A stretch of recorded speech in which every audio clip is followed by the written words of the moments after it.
Superhumans! Once pure fiction, they became reality the day a god perished in our skies, bringing power to a lucky few and terror to the rest. Those masses are now looking for hope, and I want to provide it. My name is Network, here to prove that you do have protectors during these unprecedented times. What better way to do so than with live footage? Our camera drones capture all the action so you can see our new superheroes fighting the good fight in real time. Thank you so much for tuning in, and welcome to Power Play.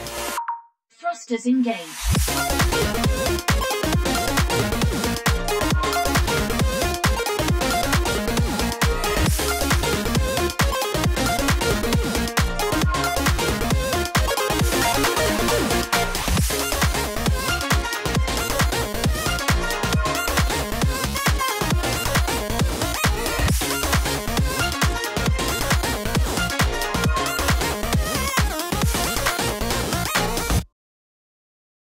Ladies and gentlemen, today I get to say something I feel I haven't said for quite a long time. The last few days have been relatively calm for the people of Seattle. Of course, this does not mean that evil isn't lurking somewhere in the shadows, and I do mean that literally. The Power Play team is currently investigating reports that Umbra might not be the only one stalking the darkness, and what little footage we've been able to recover so far has been ominous, to say the least. We will be continuing to ramp up these investigations until any mysterious threats are uncovered, but until then, I recommend that the people of Seattle consider leaving their lights on. I know I will be. Rest assured, no shadow monster's going to get the drop on me, no matter how hard he tries. Welcome, ladies, gentlemen, and everyone else to episode 8 of Power Play. We are really getting into the home stretch of this series. Probably only a couple more episodes to go. How is everybody feeling? Good. Pretty good. Actually. It's all pretty good. Sunshine and rainbows, baby. Yeah. We have a plan. There is a plan. We have a plan. There's some slightly freaky things going on, but we have a plan. Yeah, don't worry about it. Like, the Shadow God from Death Hell is looking over us. That's probably good. That's probably fine. And let's be real for a second. Friendly. This is a Sir Superhero campaign.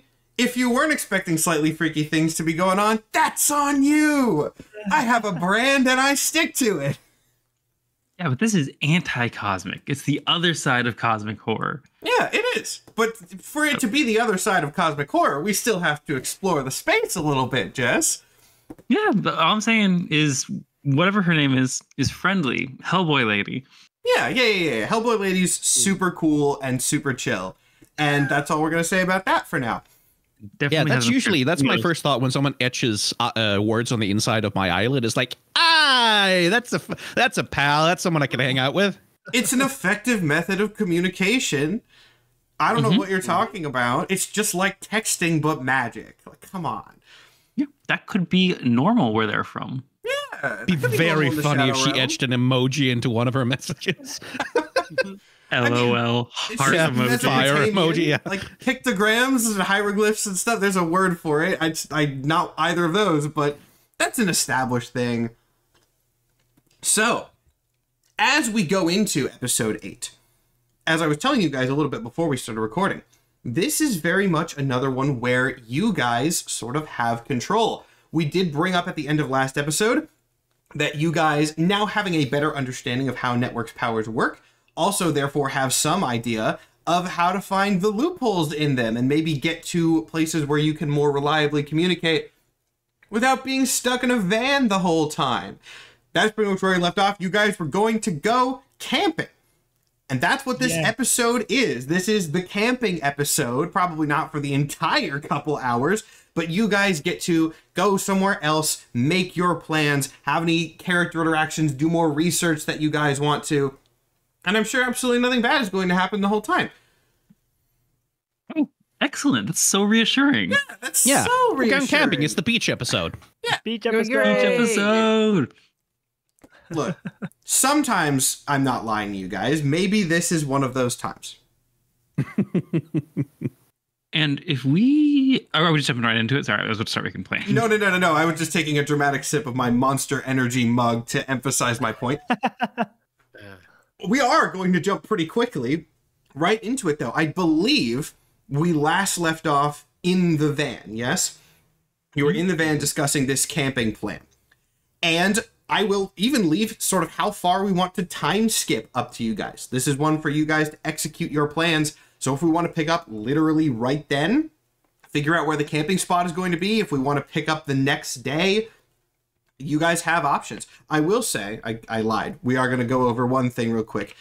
I am pulling up a map of Seattle and the surrounding Washington area because specifically the phrasing of forest was used. You guys were going to go to the forest. True. And just for my note as we go, like, you guys are going to have to tell me where you're going. Not like specific towns, but there's areas around here. You don't have to do that immediately, but I have it up for note. So with that, you guys can go ahead.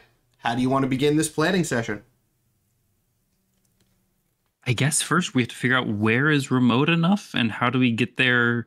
Could we drive the van out there? Looking at this map, Seattle is a pretty big urban area, but when you specifically said forest, the thing that jumped to my mind immediately was a funny thing about Seattle. Very, very, very, very, very, very urbanized on one side of the bay and like just forest on the other side. So that is probably the easiest option that came to my mind was Bainbridge Island, somewhere in that area. But there are other options that I will leave to you guys. We could take a boat. You can take a boat. It's an island. This is completely in character. I think if this were a cartoon, it opens with Google going, "We could take a boat." Well, if we're taking a boat, we have to go to Port Gamble. Are you kidding me? What's wrong with Port Gamble? No, I'm saying we have to go. Is there gambling there? Oh, I mean, I've never gambled before, but it could be fun. I love betting on sports. We could do some. Screw it, gambling. I actually don't even like maybe three out from the finale, but screw it, gambling episode. I just like gambling. If yeah, JoJo's let's go to Bizarre Vegas. Adventure Like, can do we it, probably we can do it too. I mean, let's go to Vegas. We have the hell episode, then the gambling episode. Where can a guy who relies on cameras and people not spot us? Vegas. Vegas. Hiding in plain sight, baby. Now, I will say very, very openly, you guys don't have to go to Bainbridge Island specifically. I don't want to feel like that was the immediate thing that I suggested. It's mostly just, I don't know how familiar you guys are with Seattle, and I've looked at this because I've been planning out stuff, so I figured I would propose an option quickly so that we didn't have to stare at maps for 15 minutes. No, I'm all for it. Bainbridge Island sounds great.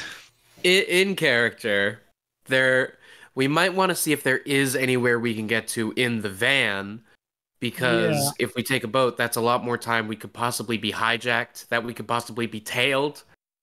Our best bet it would be best if we can travel as far as possible undetected so that we can't then be found, right? Do these That's fairies probably going to be Cougar Mountain Regional Wildland Park.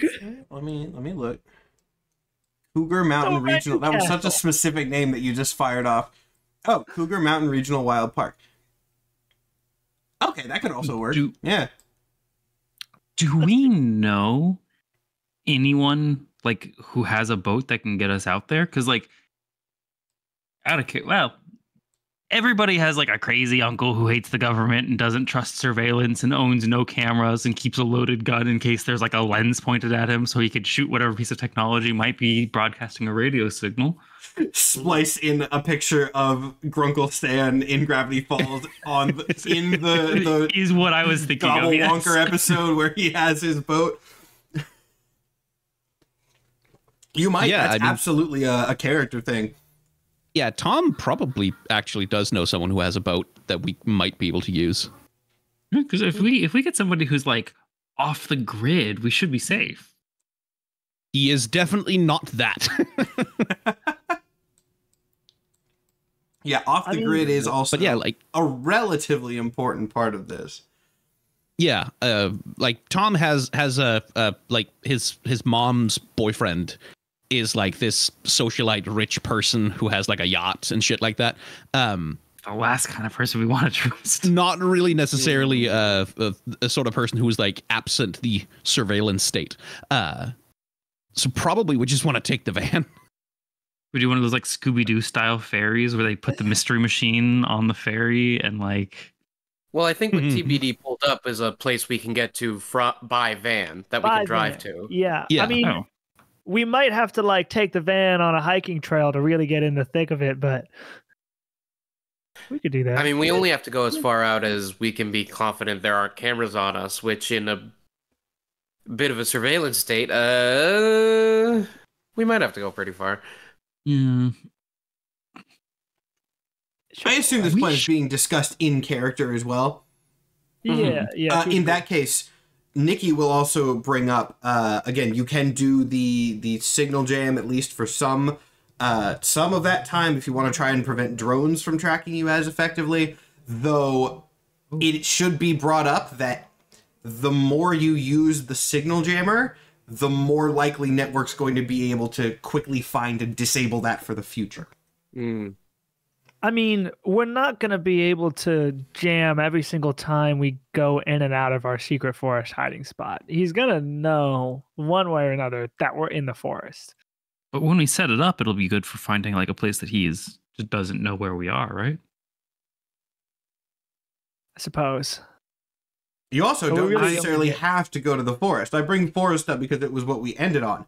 But the goal of it was go somewhere relatively secluded from cameras and Yeah, people. but Forest is in a good Seattle- option. I'm just raising things to stir the pot. What What if about one of us is- underground? Ooh. The sewer. The sewers! Like the Ninja Turtles. Oh, Go to we need the to- I don't want to know what Goo Girl's going to be like after spending a day in the sewers, like what she absorbs. Oh, Oh, no. I'm vetoing Yeah, sewers. actually, Google in character, I refuse to go in the sewers. Ah, Yeah, forget I said sewer. Forget I said underground, because sewer is the only option, and we're not doing sewer. Okay, Yeah, well, like the only legitimately, this is disgusting as hell, but we have established that Goo Girl can like absorb chemical properties. I think if Goo Girl goes to the sewer, she might die. Like that's the least. That's gotta be a genuine health risk. If she doesn't die, she'll want to, because the Girl- alternative is that she becomes sentient sewage. Goo Girl is weak to poison type. This has been established. Don't go into the sewers. so our only two options are middle of the forest or head out to sea. Yeah, I don't suppose there's a cave system around Seattle. There is actually a very substantial network of underground tunnels in Seattle. That's a real thing. I will also say network though, uses them? I was about to say, yeah, I don't think you were actually headphones on for this. There are underground tunnels in Seattle that were like, I don't remember why they were built. They're very well established. And in this universe, network uses them to take the cars places. That's how the cars can get places very quickly, is they go through the tunnel systems. Okay, so not underground. So that one's out. Yeah. So back to forest and sea. If we want to get a cave, I don't know that I can communicate with bears, but I'm very willing to try. Not out of the question. No, I think we should absolutely test that if given the opportunity, because wrestling logic, you're a bear. Yes. And There's- surely there's powers like- make things In kayfabe. Tekken, there's a bear in Tekken. That's close enough, right? I think it's Tekken. Really testing the limits. It is here. second, yeah. Two bears in Tekken, one of them's a panda. Yeah. So what's what the do you move, guys- Ken? Yeah, you guys do have to make a decision here. Yeah. That's the risk I'm of almost the- circling back around to boat by a undecided, off the grid uncle. Excuse me. Because then we don't have to use the signal jammer as much. Because now, if we drive the truck out to the woods and they're able to track the signal jamming, they're able to track us. Hmm. Mm-hmm. I just don't know if we'd be safe in like the middle of the bay or if we had to go all the way out to the sea. Well, we could go into the sea, across the bay, and then to the woods. So then we get to the woods without taking the van with us. I like that. We can take a signal jammer with us too. No one's going to notice a signal jammer out at sea. that'll be quite a ways away. I think you guys are underestimating how far away we are from the sea. Oh, we're just crossing the bay. sea. to the island. I think when people are saying sea, they mean bay in this case. Okay. Mm. I don't. Yeah, no. Like Seattle is decently far from the sea itself, but I don't think out at You think sea just- in this case you is a think just literal. being in the We bay need to will be be in enough? the ocean. There was an island, right? Yeah, there is like a whole bunch of islands off to the west of Seattle. There's a big one called. There's Blake Island Marine State Park. Yeah, there's a. That would actually be Hey, that's got campsites on it. If you zoom in on Google Maps, that's actually way better than Bainbridge Island. State parks, I think, are going to be our best bet because no infrastructure. Yeah. Yeah. Yeah. True. I'm up. Like, let's go to Blake Island Marine State Park. That sounds cool. Sweet. Let's do it. All right. get to Well, the go only on way a is boat. by boat. So, Yes. Tom, Now, are you want a favor? taking a public boat, or are you trying to find the crazy anti-government uncle type figure to take you privately? I Because Or, there'd be a like- ferry there, but Yeah, I mean, we could also steal Tom's his mom's boyfriend boat. He knows where it is. yeah, I feel like stealing a yacht would be surprisingly easy for this group, actually. Stealing a yacht. Yacht heist. Yacht heist. All right, cool. I mean, Is that what we're gonna do? opposed. It comes with its own element of risk, but I kind of want to steal from this guy, Tom. I can't lie to you. The ultimate question Yeah. is, does this boat have like electronics on it that can be connected to? That's a very good point. It doesn't have cameras on it. That's for sure. As long as we're not going to take the boat into the state park with us. It's just going to get us there, and then we can ditch it. Just leave it. All right, cool. Yeah. Let it float out to sea. Perfect. So This seems. I mean, maybe don't let it float out to sea if you need to get back. Anchor it down. You'll be fine. Okay, so with the plan being yacht theft, not what I was expecting, but I'm so incredibly down for it. The question is, do we even reasonably need to play out stealing it? And I'm going to leave that fully in Tom's hands, because I will just, as the DM, say, if you know where it is with your power set, you can. It's not going to be that difficult to do. Yeah, I don't think the security is calibrated to sort of like deal with shadow monsters and like slime people. So I don't think it's going to be a problem, but it is going to be like if we go there, it's going to be at like a sort of fancy marina place where like just reams of like maybe there's like a fucking Amazon yacht that Jeff Bezos has hanging out in the harbor down there, and then like Tom's mother's boyfriend has like a smaller thing that he's like taken Tom out on a few times to try and be like stepfatherly to limited success. So Tom knows where it is. He knows like how to get the keys and shit, because like this is like a man who does not expect anyone to steal anything from him because he's that rich, right? Yeah. They never suspected. All right. Follow-up question to that before we actually go on your little boat adventure. Who are you bringing?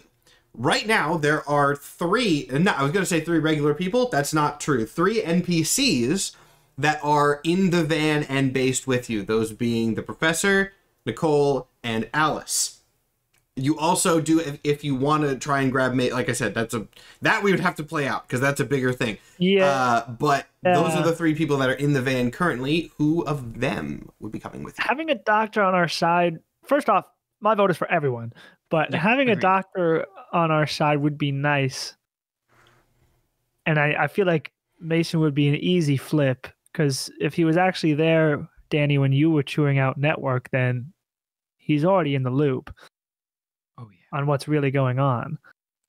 Yeah, my sense, like this is out of character, but my sense of Mason is that the reason he's with Network is because Network is the only one who can offer him a safe place to sleep. Right. And we're going to be in the middle of a state park, so I mean, he's not going to be able to hurt anybody out there. No. Yeah. Well, us, but you know. But we can handle that.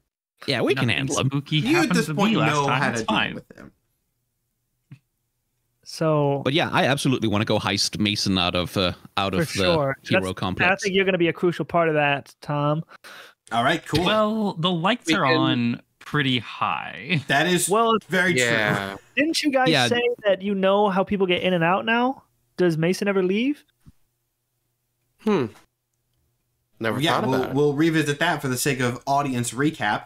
You don't know if Mason ever leaves specifically, but you do now know what is on top of the hero complex, and you also do, if you piece together some things from last episode, Like, yeah, they are connected. I don't know if this was ever explicitly mentioned, but I'll go ahead and tie some things together from last episode for anyone who didn't put this together or had headphones off. You guys found out that the Hero Complex was under the Grand Aurelian in the same episode where you found out there was an elevator that showed the Hero Complex at the bottom. You can infer from a couple different things. Right. There is an elevator somewhere in the Aurelian that goes directly down to the Hero Complex and back. So maybe Mason is staying in the Grand Aurelian. Don't we also know that? We know that he has like a light. He has like a place in the Hero Complex, a cell where he can float in the middle of it, far away from anyone so he can't hurt anyone. Network had like a surveillance thing. You technically don't know that.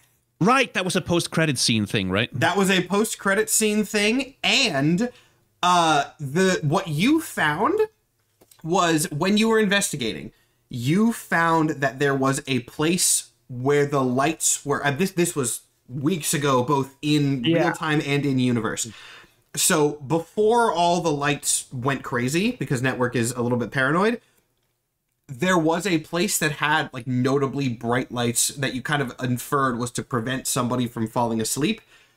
You never actually made it there, though, because you got distracted talking to the mechanic, and then TBD ended up running into Kraken instead, and you guys backed out when that happened. So you never actually got there.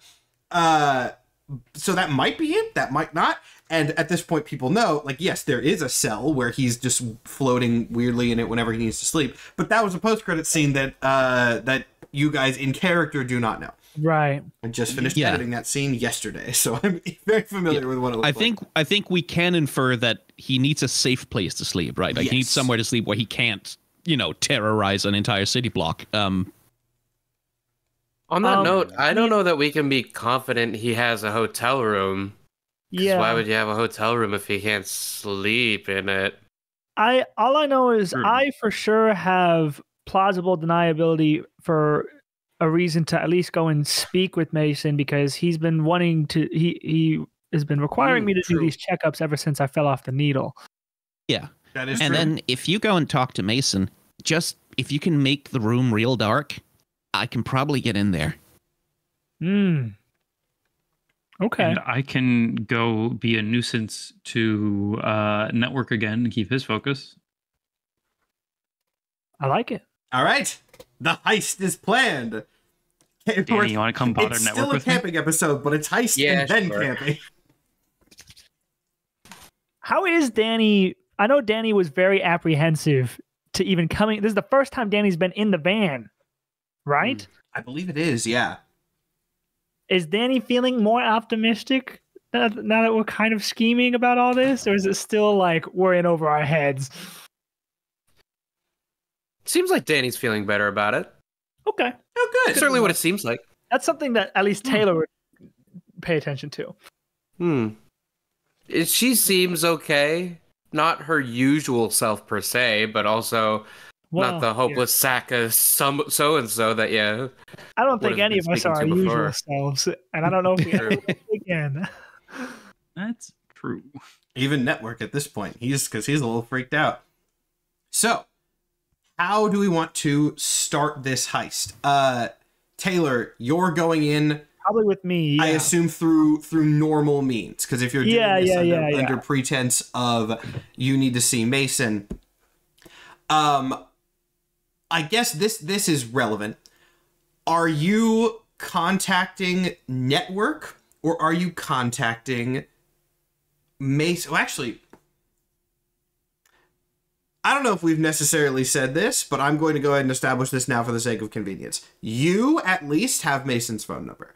I don't think anybody else does, but given that he has been well established to be giving you some sort of medical care, I do think it would make sense that you would have that.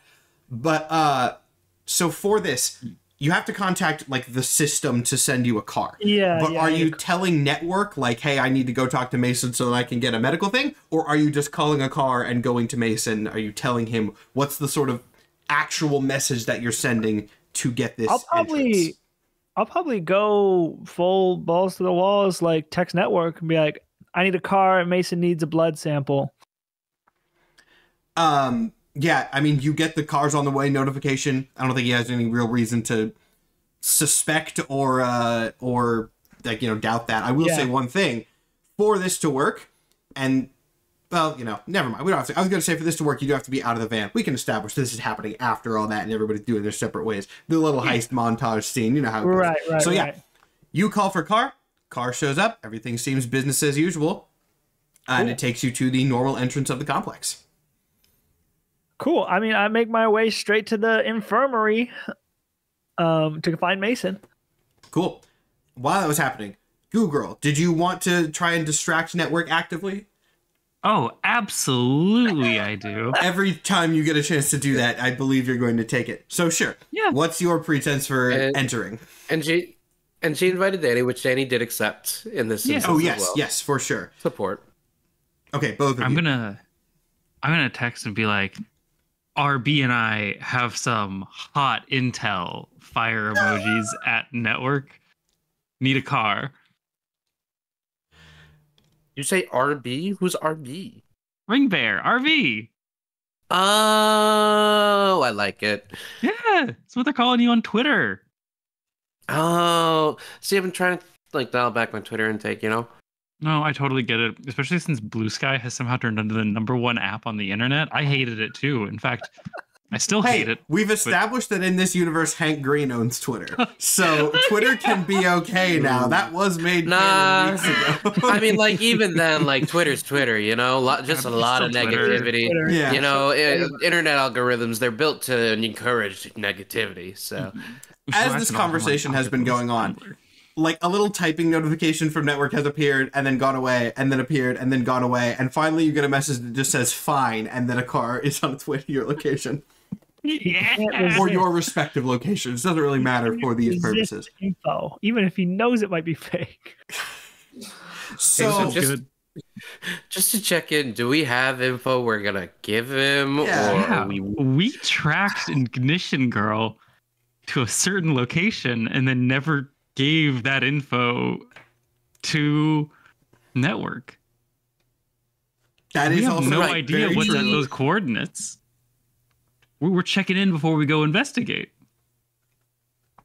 All right, cool. We'll start with that, I think, because we'll do with the same logic of like, you guys have to delay to see how long a distraction, you know, can go. So yeah, you guys get there. Goo Girl has a for habit the whole of... car ride, Danny does that loop of thinking, goes to say something, back to thinking. I know, I'm excited too. I can't believe we forgot to tell him. Great plan. Goo Girl at this point has a history of just barging into Network's office. I think he's expecting it at this point. And I walk up and I knock. As this time, as you go to knock, the door opens automatically, so your hand just sort of like goes right through the air. You can tell he clearly did that just to mildly annoy you. He's at his desk, as he usually is when he's taking some sort of meeting. Looks up from whatever he's working on. Says, welcome. I was told you had some... He checks his phone. Whatever this is... Hot intel, because it's about fire. Look, we were doing an investigation before we got sidetracked with our whole trying to usurp you as the supreme ruler of our lives for the rest of forever thing.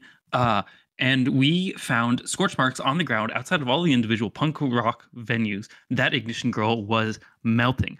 We looked at the direction that those scorch marks were facing. We triangulated Ignition Girl's location, and we have her exact GPS coordinates to where she escaped to. I'd love to hear what you found out. And so we have, and I think Goo Girl is going to pull like a comically large map of Seattle out of herself. And it's like a little soggy because she's gooey, and she's going to just slam it down on his desk, covering all of his papers, all of his things, everything. And she's going to be like, we tracked it to right here, and put the finger right on where the Grand Iridian is. He kind of picks up some things that you knocked off his desk unceremoniously, and then with fake interest leans over and goes, yes, fascinating. And what exactly is on this spot that you found? Do you know any information about it? We Google Maps it, and I think it's a hotel of some sort. And I think she's staying here. Which is a crazy coincidence because, as you probably know, we went on a little joyride with one of your guys the other day, and it was awesome. And I think she's right above us. Yes! This could be our chance for the best produced episode ever because it's in our backyard. That's fascinating. The villain I've been tracking for weeks is in the hotel that I own. Who could have seen it coming? Oh my god, that means like you probably have like video. You probably know what we can find out which room she's in and catch her off guard. Yes.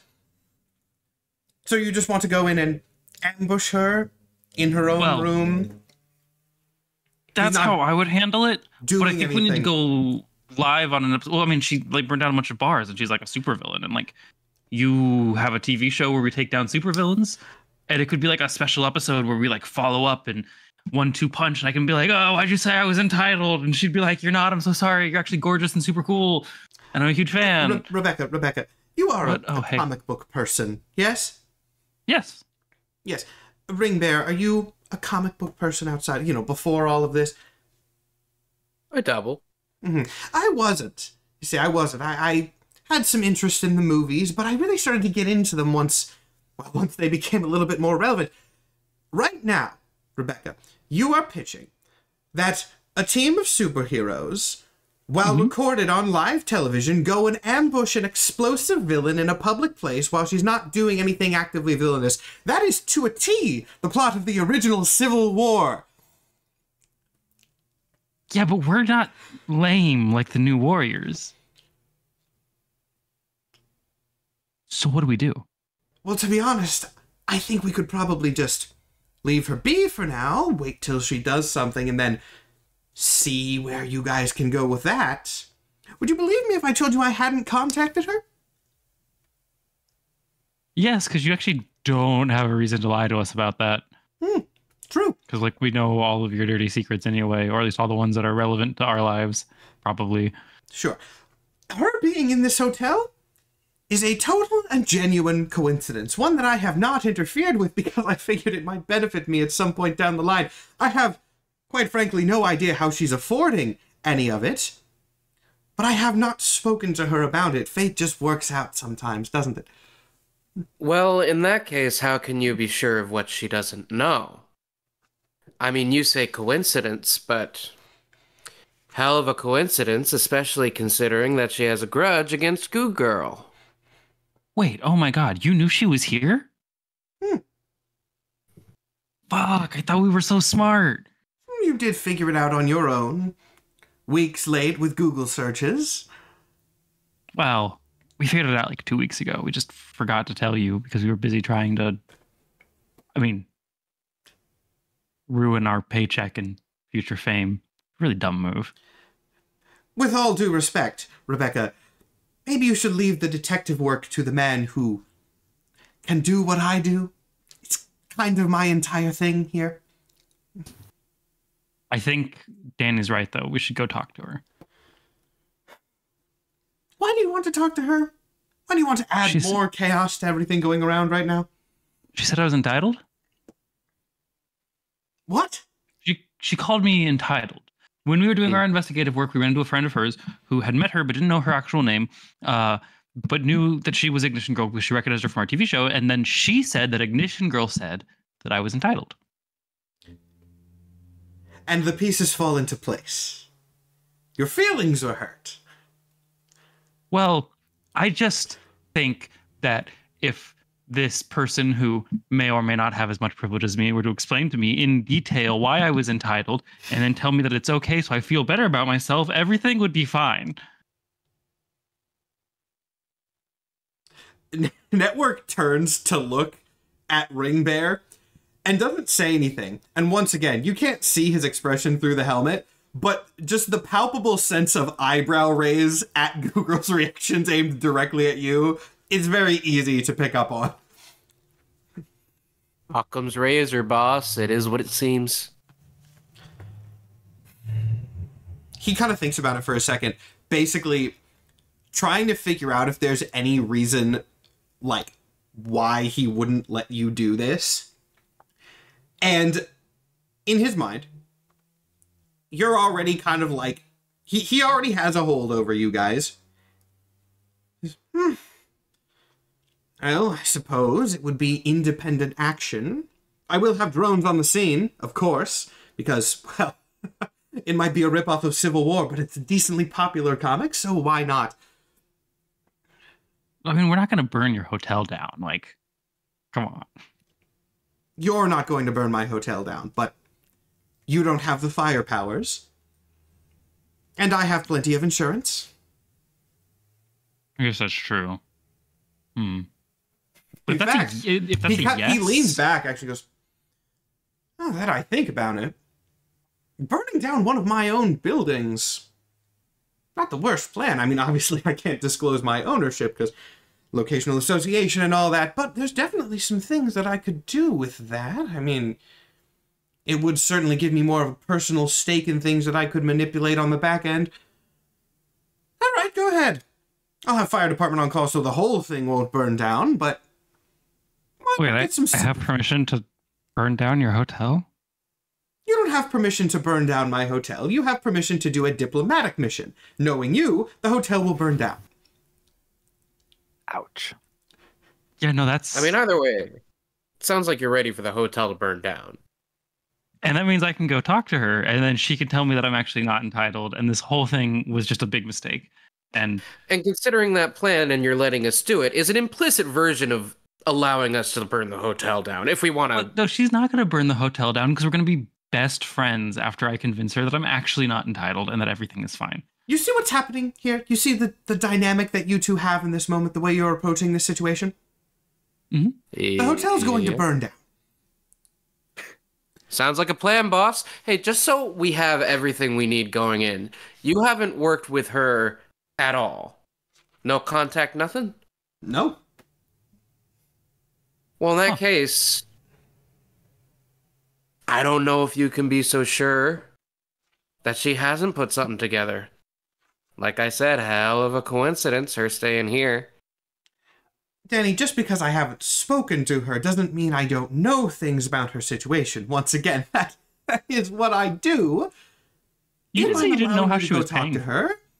Rest assured that I am decently confident in how things will turn out for me. I actually do believe you on that. Yeah, no, that makes sense. Go. All right, we're burning the hotel down. See ya. No, it's not going to burn down. She's going to respect me after we have a conversation and I tell her that I'm actually not privileged. Mm-hmm. Have the fire department on speed dial, baby. As you're walking out, Network hits an intercom button on his desk and goes, tell maintenance to have the fire department on speed dial. I'll explain later. And with that, we will cut over and we'll do the TBD Mason and possibly a little bit of Umbra thing first. And then we'll cut back over to you guys for balance. So... I think that is certifiably distracted, though. Do we need to take our headphones out? I don't think so for this. This is... Like, we didn't for you. Oh, okay. I don't think this is... It's like he's getting him and bringing him to a place where you're all going to be meeting together. I don't see any wild things being revealed. This should be pretty quick if things go according to my plan. Yeah, this is not going. This is the scene we're doing because it could be funny, and we do want to establish how it goes. So TBD, you go into the little medical area. Mason is there. He's on his phone. He's kind of like, hello. I assume something went drastically wrong if you're talking to me, that or you have a blood sample, which would be better. I do have a blood sample. I reach into one of my many pockets and just pull out clumps of bloody tissue paper.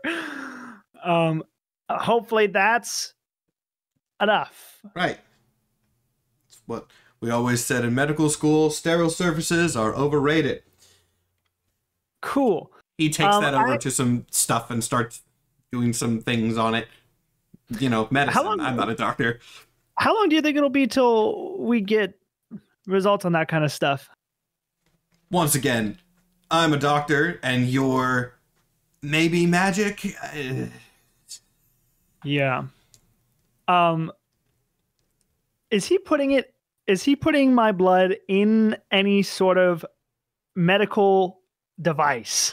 I have a blood I know you don't know condition anything in about real medicine. life. I know a little bit more about how blood analysis goes. I don't know how blood analysis goes off of clumped up tissues. He's probably putting it in something. Sure. This is in 2025. Some sort of cool device has been invented in the next couple months. I actually wanted to. TBD's gonna walk over to one of the beds and rip off one of the cloths. I actually wanted to show What are you you something doing? weird that I noticed about my blood. Could you pick up that machine? He picks up the relatively cumbersome machine.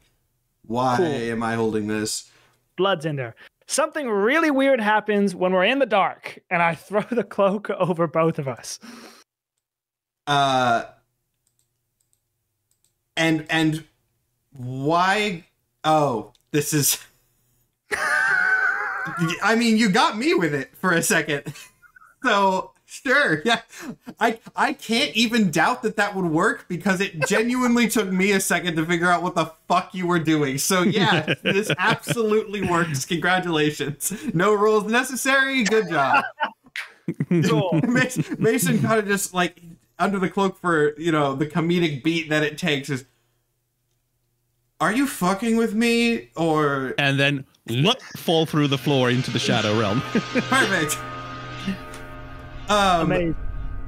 Did you bring the machine? Well, yeah, I still want to know the result of my blood. That's why I had him pick him up. Mason looks around, takes a second to process exactly what is going on and where he is. He looks at Umbra. He looks up at you for a second. He looks down at the machine, which he has definitely dropped, and then just kind of looks up at you and goes, that has to be plugged in. We will figure that out when we get to where we're going. Welcome to the revolt. At that, it kind of sinks in exactly like what on earth is going on right now, or what really beyond at this point. Oh shit! This is the shadow thing. 'Cause he hasn't been here before, right? I don't believe he's been. No. No. So yes. Oh. Fuck, okay. I figured you guys would do this at some point, but I figured it was a 50-50 shot of it being actually well thought out or incredibly fucking stupid. Which is it? Semi thought out. At the same time, Umbra says, definitely stupid. Great, so we're exactly where I thought we were gonna be. Listen, we needed for at least me, I trust you, and we both know that Network's a piece of shit. He can't see us in here, and where we're headed, he won't be able to see us there either. Interesting question. Has Mason been informed of what Network's powers are? I don't know. I don't We haven't believe he has. He knows. We can explain it on the way. Yeah, okay, cool. You explain it on the way. Because I would think, yes, he was in the room during the confrontation with Danny. Yeah. I believe. But I don't actually remember. Regardless, the powers were not discussed in that. So yeah, he doesn't know. So he goes, what do you mean see us? And then that will cut as you guys go to the stolen yacht and you brief Mason on the way. Perfect. Now we have that established. And we can cut back over expert to the other as a quick question before we go. Umbra's gonna keep a close eye on Mason in the Shadow Realm. Do I see anything like unusual about him? Like does the Shadow Realm interact with his particular powers in any way, or does he just seem normal? Give me an Unleash Your Powers check. Okie dokie duck. Where the hell's my dice roller? There. I always make it Unleash Your Definitely a Powers little in the bit Shadow on Realm. edge in the Shadow Realm. This is our first time back since the incident. Since the incident. Umbra is also like sort of moving everybody along pretty quickly. That's a 9. That's a 9. Okay, so yeah, that is a success. No.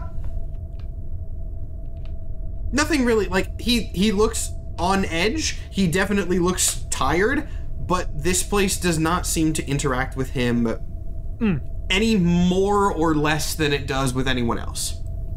The other thing of interest, like, Umbra is going to try and see if he can replicate that reaching out with the shadow tendrils thing to try and get the aura. He's going to do it on TBD first. Okay, that's an interesting because, like, he's curious about, like, now that he knows that that's a thing, he wants to know if he can do it with his own tendrils. I don't know if that's going to be possible or if it's a god power thing. Okay. So, Yes, it does work. I'm not necessarily going to tell you why or how it works, but it does work. And that's really all that matters.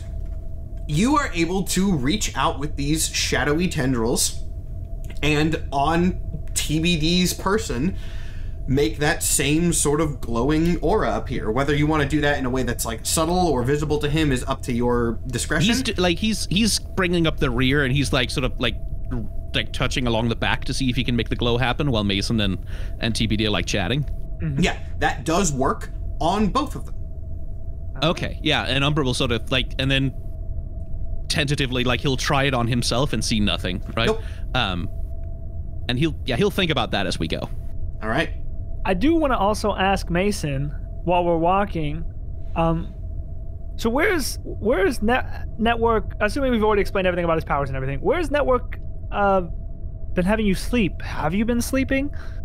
Yeah, not as much as I would like, because it's very regimented, which I guess does make logical sense. I can't complain. There's a really shitty kind of, I'm not going to say prison cell, but prison cell that I can in theory leave down a couple floors.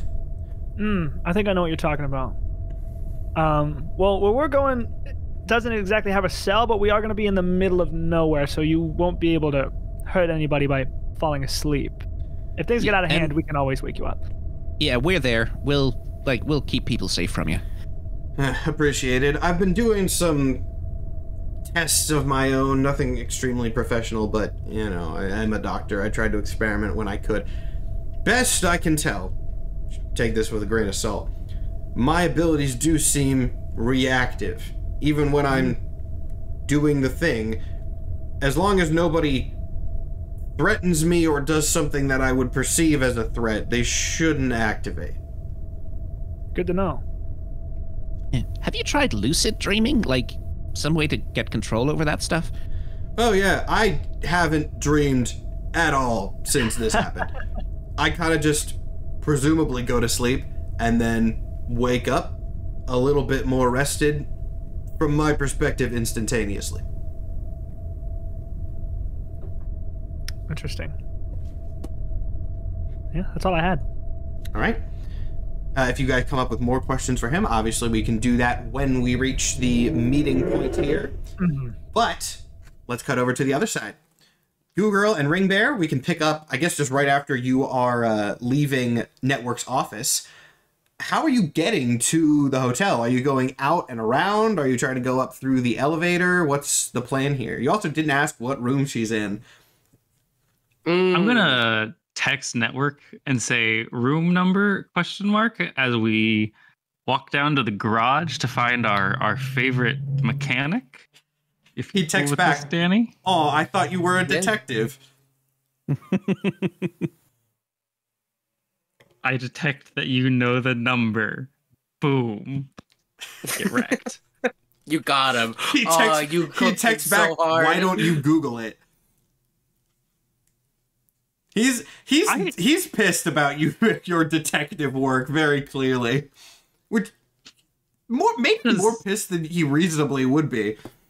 I'm gonna write back and be like, wait, we figured it out with a Google search, and it took you all of your resources to find it out, and you're mad about this ? Send. I don't know. I don't know if that was smart. Yeah, you're not getting the response. And the investigation just got harder. You know, we can find it. This is a fire woman. There will be surely fire-based clues at the hotel of some kind. And I mean, if Network wants us to give him content, he'll give us a number. But if not, well, yeah, we can look this up. We should see, because I still think, since she was a bartender, that her fire powers are alcohol-based. So let's look for the room that had the most alcohol sent to it at a fancy rich hotel and go from there. Okay. I normally wouldn't bring this up, but considering our past attempts at espionage and subterfuge, we should be planning our steps in advance. How are we getting that information? And if your answer is we go to the front desk and ask, I am going to have to veto that plan Because I don't think they would do it.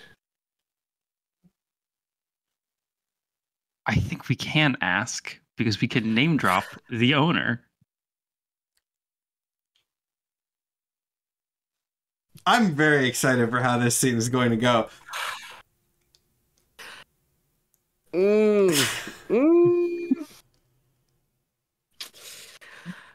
And she goes back in the loop of say something. No, I'm thinking. No, still Perfect. thinking. So All the way there. with your plan really not established at all, you guys go and go down to the garage, talk to the guy again, get a car, go out and around to like the drop-off area of the Grand Aurelian in a very nice car, I imagine, so you guys blend in. We have not gone into detail about this building, but as can be assumed by the name and also everything else around it, it's very nice. It's very fancy. It's very expensive. The aesthetic of the place is like Greco-Roman architecture and extremely gold, as everything from that name would imply, right? It's a big hotel. It's a skyscraper hotel. The lobby is like reflective in most places. It's, you know, it's that level of rich people aesthetic where people who aren't rich look at it and are like, why? Why would you do this? But that's probably what you can kind of expect from Network to some degree here. Maybe a little, like, it's less classy than his usual aesthetic, but you get the sense maybe that was on purpose. The lobby is in Can we front go of you to a guys. dumpster? Can we go to a dumpster? What a radical, immediate change of... Okay. Oh, that's the same plan. We're going to a dumpster? Sure. Out, buried in the back alley, very well hidden, because of course it's not going to be anywhere remotely visible in this very expensive, fancy hotel. There's a dumpster. Sure. I'm going to root through the dumpster and find the nicest looking empty liquor bottle I can find. Okay, Gigi, you're gonna have to like fill me in a little bit on your thought process here, because right now you're going full raccoon mode, and I have no context. We get a bottle of liquor from the dumpster that looks nice and like something that they serve at the hotel. I fill it up with some goo that is the color of whatever it should be. We put a cork in it so it looks like it's sealed. We go, hey, the owner wants to give a special reward to this person who's been ordering lots of alcohol, but I forgot the room number. It's the woman with the cool tattoos that orders lots of alcohol. This is like on the house, and we're taking it up to her right now. And we go up there and we give her bottle of liquor.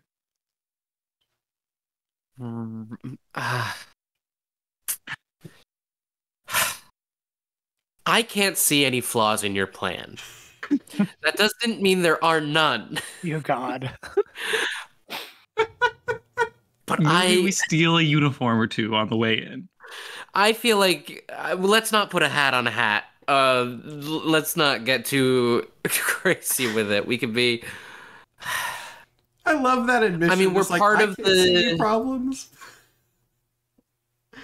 I mean, my thing is, are they even gonna know who owns the hotel? Since Network said that he can't have that be publicly revealed. His network's secret identity can't be publicly revealed. But I'm going to really quickly Google the owner of the Grand Aurelian Hotel. Some rich guy you don't recognize. Is his name Jason? No. What's his name? It's a guy. It's some dude. We need to be able to drop the name. No, this is a valid thing. It's just I did not. I'll fully admit that I did not have the name of Network's like shell company puppet CEO fully planned out. Mark Marcus Aurelius Zuckerberg. Yeah, Mark Zuckerberg. Wait, It's hold on, it's a real different. person. It's a different Mark Zuckerberg. Oh yeah, see his picture's different. It's a different Mark Zuckerberg. Yeah, Yeah, Mark Zuckerberg. Mark We can- Zuckerberg. Mark Zuckerberg too, who we all know came into prominence approximately like January 2025, obviously. January 6th, 2025, for reasons that we won't go Yeah. into. Mm-hmm. Exactly. This is not This an important part of the world building. Ignore everything I've said for the last 30 seconds. You guys can find the name of the guy. Canon. Okay. Shut up. Yeah, I mean, we just go in, And- we just bullshit and lie our asses off, and we get there with a nice looking bottle of liquor. She's already filling up like a bottle of Hibiki or something from the trash with like vaguely whiskey colored liquor. And goo. we can go in as our superhero guises, because why wouldn't the fun alcohol rich person reward be dropped off by celebrities? Oh my god, yes! Oh, yeah, I was wondering. what we the forget disguise we're famous, situation huh? would be. Yeah, you're incredibly famous. Yeah. Perfect. I don't see an issue with this plan.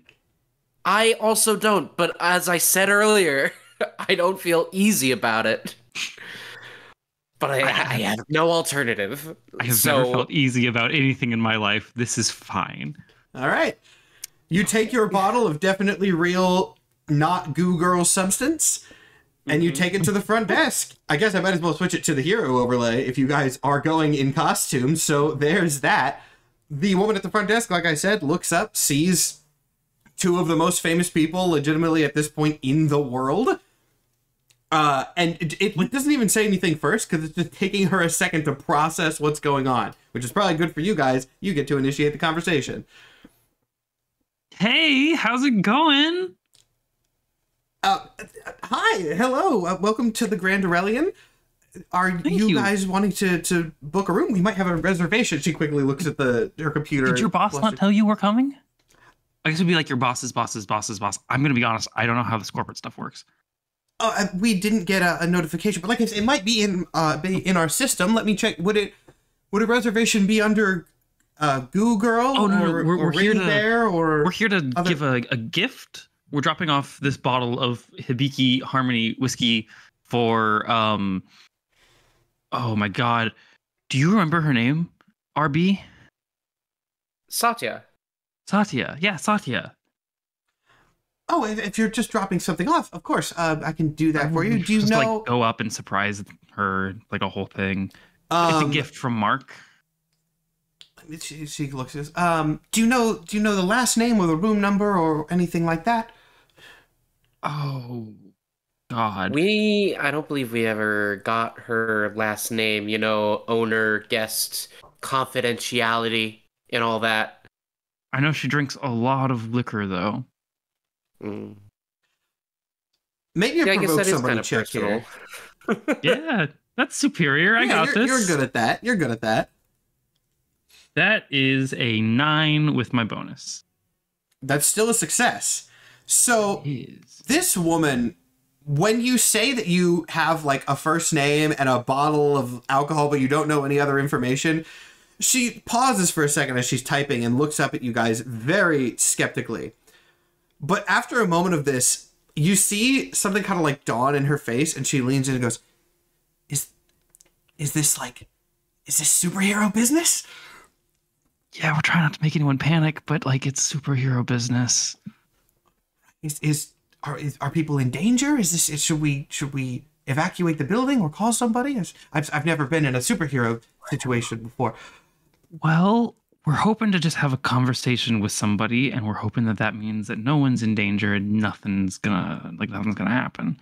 Lots of superhero stuff happens that nobody hears about because, I mean, you only hear about stuff when we fail. She goes, "Oh, so did you guys fight Captain Kraken like just a couple of days ago? My boyfriend said that he was late to our date because he got held up thanks to Captain Kraken, but I think he was lying about that." He was lying. Yeah, he's a filthy liar, and you got to deal with him. Because we did not fight Captain Kraken a couple days ago. Absolutely not. Yeah, that knew it. Now even more on your side at this point. The woman goes, I will have to go and check with my manager, but I can get that information for you. Just one moment. And then she rushes off into the back. And you have a minute before she returns. Well, that was before we leveraged our celebrity and everything, and I feel like we should have told her like if there's a level like slightly above evacuate, like not evacuate right now, but like sort of be on standby or something like that. It might have been good, but you guys have no faith in me to have this conversation without having this burned down. You and Network are very much on the same page. I just think that when the loss entails a building burning down, people being hurt, you need to hedge bets just a little. Just a little. No, that's fair. I think it's actually very safe to just hedge the bets if you want to tell her to, like, maybe just in case, hedge the bets. Yeah. Hedge them. Hedge them. Hedge the bets. Maybe a little fire might be happening later. It's okay. If you could, like, schedule a drill for 30 minutes from now. Yeah, schedule a fire drill for later. So people are ready, and then if it happens a little earlier, then it happens a little earlier. Yeah. Luxury hotel fire drills that happen every first of the month. You know, if you don't want if you don't want fire regulations on your ass, then I don't know what to tell you. We're doing you a favor here. The woman comes back a minute later. You communicate that information to you, and she tells you that the woman that you're looking for, which is the only Satya in this building right now, is in room room 1610. Nice. Perfect. I'm gonna say awesome. And do you have a list of staff that works here? I know it's gonna sound insane and it'll make sense, but this could make or be the difference. I mean, legitimately, I think the answer is no. Like, I don't think this random front desk worker would have immediate access to a list of staff because I don't have anything at the moment. But I can get you any sort of specifics that you might need to know. If there's like a specific role or somebody who's working today, I'll do my best. Do you know? Oh God, I don't know if I should say this out loud because network is definitely watching us. You can, there's security cameras in here. If he doesn't even need those, and they're here, so it can be assumed heavily. Yeah, we are in his hotel. Can you just tell me the name of your managers, maybe? Like the people who... Yeah, I can tell you the names of the managers that we have on call. She gives you a couple names. Any of them named Jason? No. Okay. Then I don't think Google's going to push it because I think she's not going to say it because, yeah. Anyway, RB, you had like a thing that you wanted to say. I'm just going to text network and tell him that we got the info all by ourselves while you say your thing. Yeah, if you just like, hey, again, don't want any panic, but if you just want to like a light evacuation, maybe a drill is scheduled in like an hour, and then if a fire starts happening 30 minutes from now, let's say, then people will be ready to evacuate, A light evacuation call, we're hedging a couple of bets for safety. So that's not super comforting. Yeah. But the woman, she does not respond verbally. You can tell that did certainly freak her out a little bit, but she does nod. And you see her, she actually writes something down. And then when you guys are done, she will carry that to the back, presumably going and telling somebody who has the authority to do that. Cool. All right. Yeah, so I'm going to just taunt network and let's go up to room 1610. Found it ourselves. First try. GG easy. Send. EGs. You do not immediately get a response. You can assume that is, again, because he is probably watching this currently.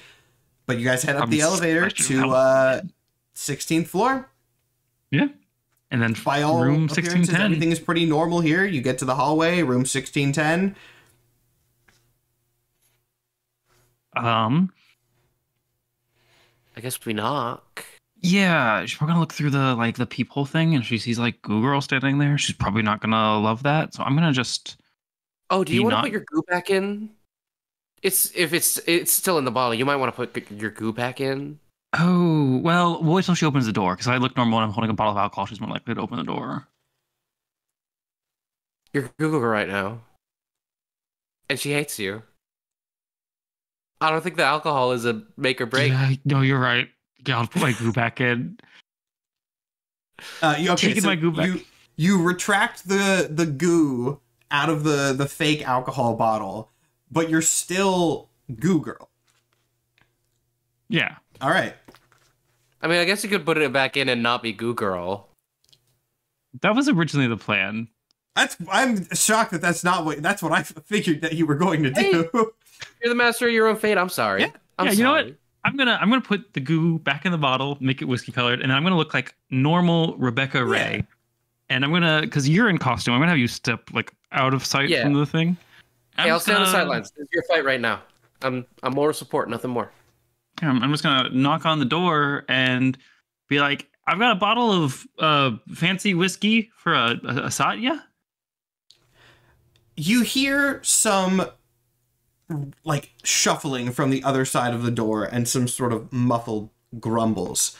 And then like a thump almost, like somebody is putting their hand up to the door and looking through the peephole. And especially if Ring Bear is out of sight, there's a person there who has what by all pretense looks like a normal bottle of alcohol. So there's a brief pause where this woman decides what she's gonna do, and then you see her open the door and just hold out a hand. Doesn't say anything, just kind of extends an arm for the gift and waits. It is her, of course. I think we need to talk. Is that like a condition of you just giving me the bottle? Oh, I mean, you can have the bottle, but I think we need to talk because I think you're not safe here. She just doesn't say anything, just sort of makes like a grabby hand gesture for the bottle first. All right. I mean, we're also being watched at this moment. I'm going to hand her the bottle. She, after you tell her you're not safe here and we're being watched, she's just like, I'm not religious. I'm sorry. By network. What did you say? That was me in character, out of character. By network. We're being watched by network. She like starts to close the door and then opens it up again and goes, the fucking TV guy? Yeah. I don't want to fight you. I just want to talk with people here and I don't want this place to burn down. He knows where you are. Which I think you probably figured that out if you're here. But we're just here to talk to you and literally nothing else. And if you don't burn the place down, then there's not going to be a fight, and then we're not going to burn the place down, and everyone's going to be happy. At this point, Satya opens the door a little bit wider, where unless she is actively like far away hiding, she is going to see the fully suited up Ring Bear. Ring Bear tries to shuffle behind the door a little bit, but since Schoolgirl said it's like, fuck it. Hi. She takes the alcohol back again, just sort of slams the door closed, and there's a little beat, and then she opens it again and goes, fuck, okay, what do you want? Can we come in so we're doing this in the hall? Unless you want to have this conversation in the hall, but I feel like you are hiding out, and therefore we're trying to respect your privacy. You see her like squint for a second as you like she looks back over to Ring Bear, and then she looks back at you. And you get the sense she's maybe starting to put together who you are, just given the context of the situation. But she doesn't say anything immediately. Step back and turn green and be like, also, full disclosure, I think you hate me. She still does not speak. Like, you start to see the tattoos on one of her arm brighten a little bit. Oh, none of that. There's people here, please. We do not want to burn down a hotel full of people. And I assume you don't want to burn down the place you've been living. Also that. I don't. But then why the fuck would you, of all people, come here if you didn't want this to turn into a goddamn firefight? We kind of hit our boss. He owns this hotel, and you're in a really unusual position right now. She looks down at her glowing arm. Yeah, I fucking know that. You know he owns this hotel? I don't know who he is. You've told me so fucking little about this whole situation, and I really just want to set you on fire. Go ahead. We're trying to tell you more. We just want to do it in your room. At that genuinely pretty normal and convincing thing, she considers for a second, goes, fine. Steps back, opens the door, and as you're walking in, she points back at a large window on the other side and goes, but if this goes south, I'm leaving. Or we can leave too. You might be on fire when I leave. Oh. Okay. Good to know. First of all, hi, I'm Goo Girl. It's nice to meet you. It's not. I get the feeling you don't really like me. I heard that you think I'm entitled. What a wild opener. Be like, Goo Girl is so I heard your off specific right opinions now. about me. Yeah, she squints at you, does not say anything, but it's very clear that she picked up on how, like, creepy of an opening line that is when you really think about it. Goo Girl is so off her game right now. She was not prepared for this conversation. You know how when you're like upset and you're like, oh, I could just talk to this person, and you do, and you're like, what the fuck was I thinking? This is completely wrong. This is what Goo Girl is like. I've made the wrong play, and now I am in Ignition Girl's bedroom place, and I might die, and other people could get hurt. It's all dawning on her, and everything is going to be wrong here. Thank God Danny's here. Good thing we got backup. Yeah, Danny taps Goo Girl on the shoulder like, hey boss, still you're fighting everything. But like maybe we could start with like business stuff before we get into the personal you hate me stuff. You know, build a little bit of a rapport, ease into it. Oh. Yeah. Sorry. Yeah. Hi. There's like a reason we're here, and me trying to figure out why you hate me is like a secondary thing, because first we need to make sure you're safe. Every single thing that Goo Girl has said, that included, has made this woman look more mad. Danny, do you want to do the talking? Yeah, I can do that. You just loosen up. I'd give you a little rub on the shoulders, but I don't think that would work. Mark the insecure condition. So you're staying at a hotel that is owned by Network, who is the TV guy. Specifically the guy who owns the show that you were seen doing like arson and crimes are, which we're having a little bit of a hard time believing is a coincidence. We just want to know which end the collusion is coming from, you know? I don't know this fucker. Okay, then why are you staying here? It's expensive as fuck. Because I don't really give a shit about what I do right now, okay? Okay, but like you have money. Yeah, not for too much fucking longer. Why? I don't know who you people are. I don't really feel like giving my whole backstory right now, okay? Well, we are heroes, and if you're in a dangerous situation, maybe we could help you in some way. You know, this is all sounding a little shady. Once again, that "we're heroes" comment pisses her off a little bit more.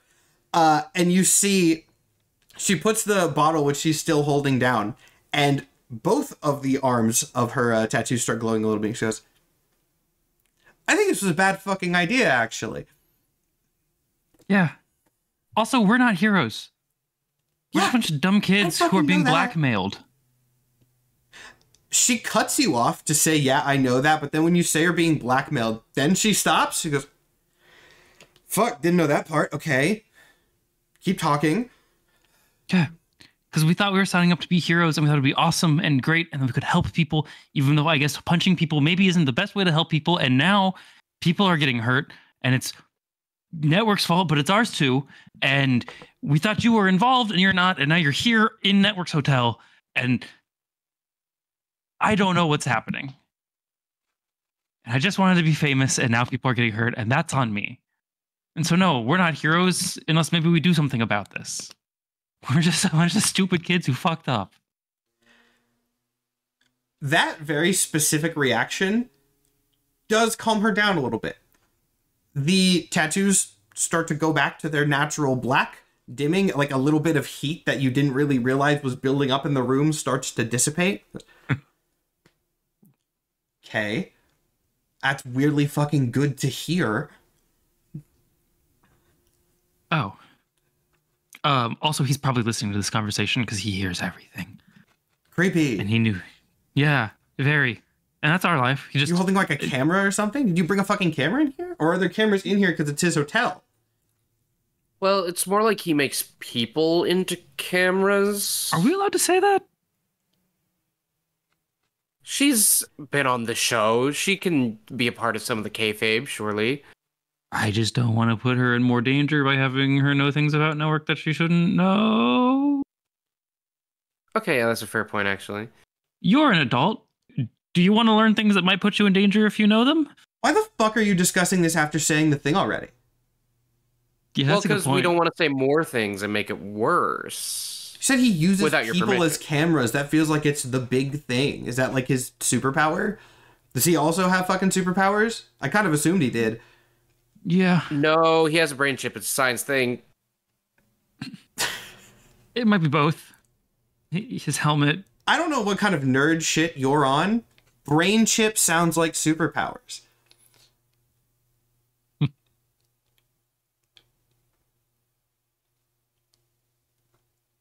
You guys didn't fucking plan this Crazy interaction times. out at all, did you? Not really. How'd you even find this place? Network owns this hotel? You've said that like 3 times. So he told you I was here? Is that it? He just like Well, said no, if he told you I was here, then why the fuck are you being so weird about telling me shit? We actually found scorch marks from everywhere that you burned down. And then we triangulated that location, those where they all pointed, and found here.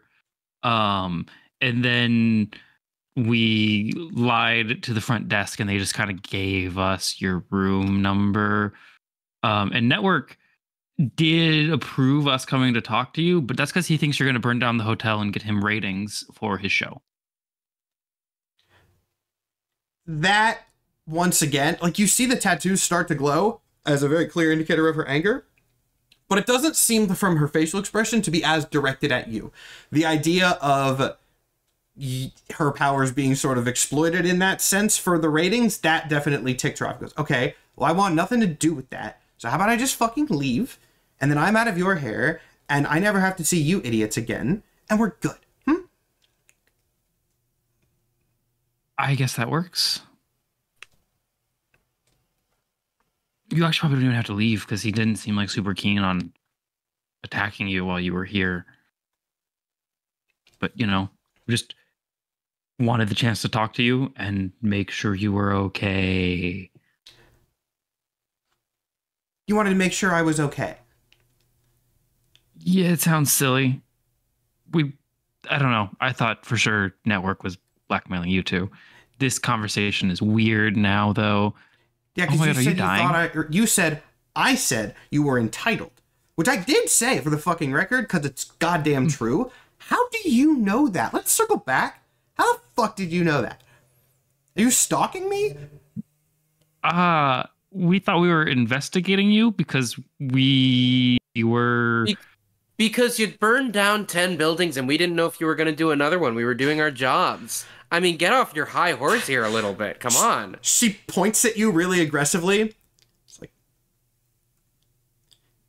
okay, that point was fair. But still, Did you do that on purpose? let's not talk about that right now. Let's talk about why. Look, were you really here? That clearly got her like off her game. That stuttering, that's in character, right? She goes, no, you. I mean, So you- now that I think about it, it may be related to your financial situation. I mean, you don't seem too keen on the arson, and I don't think you do it 10 times if you either don't like doing it or aren't being paid to do it. My powers get less stable when I'm drunk. The fires get bigger and they burn quicker, okay? That's all you need to know about that. So are we done here?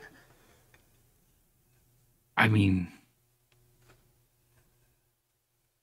unless you want to elaborate on the entitled thing, I guess we are probably done here. Okay, that's the only thing you fucking care about, huh? You don't care about me. No. You don't care about the situation. You want to know what I think is wrong with you so that you can feel better about yourself. Because you are fucking entitled. Okay, that is 100% true of Goo Girl. That is 100% true of Goo Girl in this situation. And I think by saying that, she's just... Oh, damn. I think we're also going to mark the guilty condition in this moment, actually. How many conditions are you at?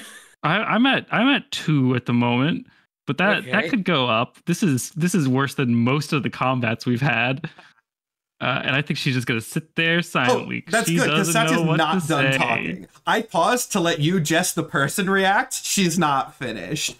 Oh, good. Goo Girl deserves every bit of this. So, actually, you know what? I have a question for you. If you're gonna come in here and ask me questions about my whole shit, how did you get your powers? Genuine question. I don't know. This isn't like a gotcha moment. I want to fucking know.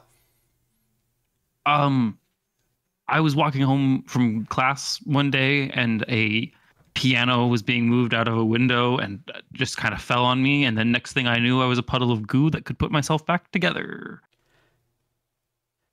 That does get her to pause a little bit, because the admittedly, let's be real, kind of comedic nature of how Goo Girl specifically got her powers is, I don't think what anybody was expecting, but it is certainly not what she was expecting.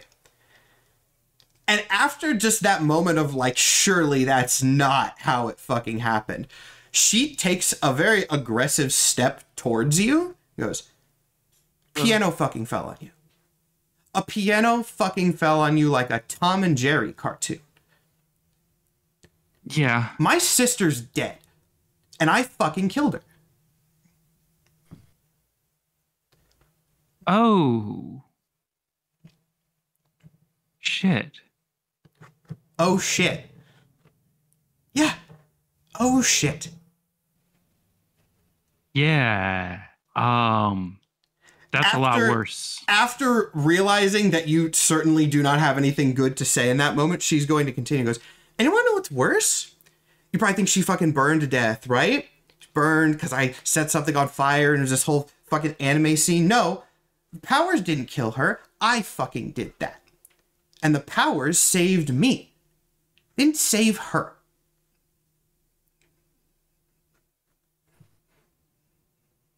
That's horrible. Mm-hmm. Squished by a fucking piano. I got thrown out of a car. Because I was driving on a bridge. And I was drunk, and we went off the road, and then I got thrown out of the car by fucking fire jets, and my sister went into the water.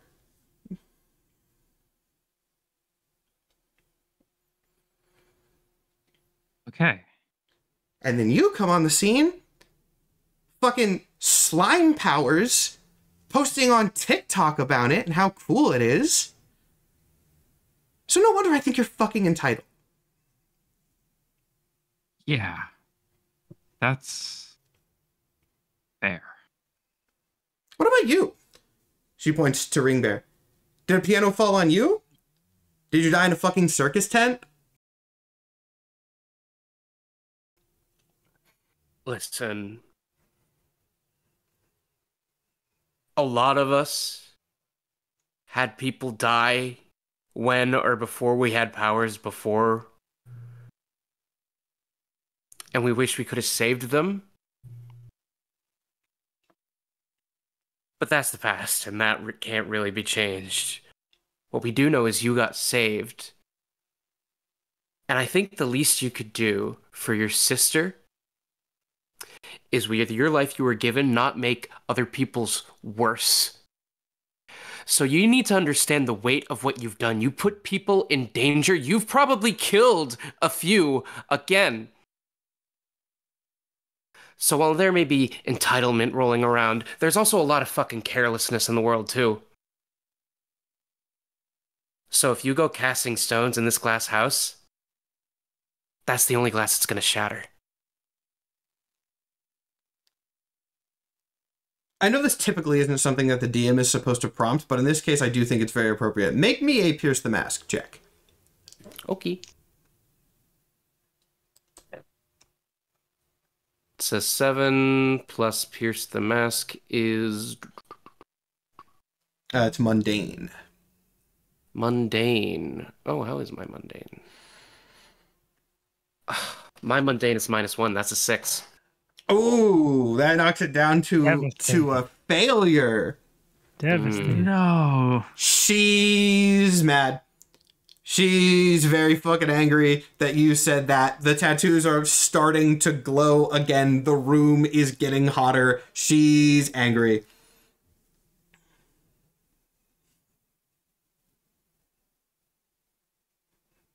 Ringbear's gonna fold her arms. A real fucking matured reaction to that information. An understandable one. Real fucking mature. Before there's any response from her, and if the answer to this is no, that makes sense. But I want to check, does Google have a reaction to this? I think Google is just stunned because I think, like, yes, Ignition Girl is irresponsible as hell. Everything she said about Google was right. Google just got called the fuck out and was not prepared. And so I think she is just in stunned silence until something snaps her out of it. She's just listening, watching, doesn't know what to say, doesn't know what to do. After a moment of this slow heat up from Satya, she finally speaks, directed fully at Danny, not acknowledging Goo Girl at all in this scenario. All right, fine. You want a mature fucking response? You've given me a lot to think about, and I'd rather do my thinking alone, not with people I don't know, who have just really fucked up a lot of shit today, and not while I'm apparently being watched by some weird creepy TV man. So I'll talk to you fucking later. Bye. And the jets are going to activate and propel her right the fuck back out the window. Look at that. I'm a prophet. Should we stop her? Let her simmer. Yeah. I guess this is our life forever now, so. Yeah. And on the outside of the building, you see her rocket out of the 16th floor, fall a little bit, and then the jets fire again and send her arcing away into the skyline.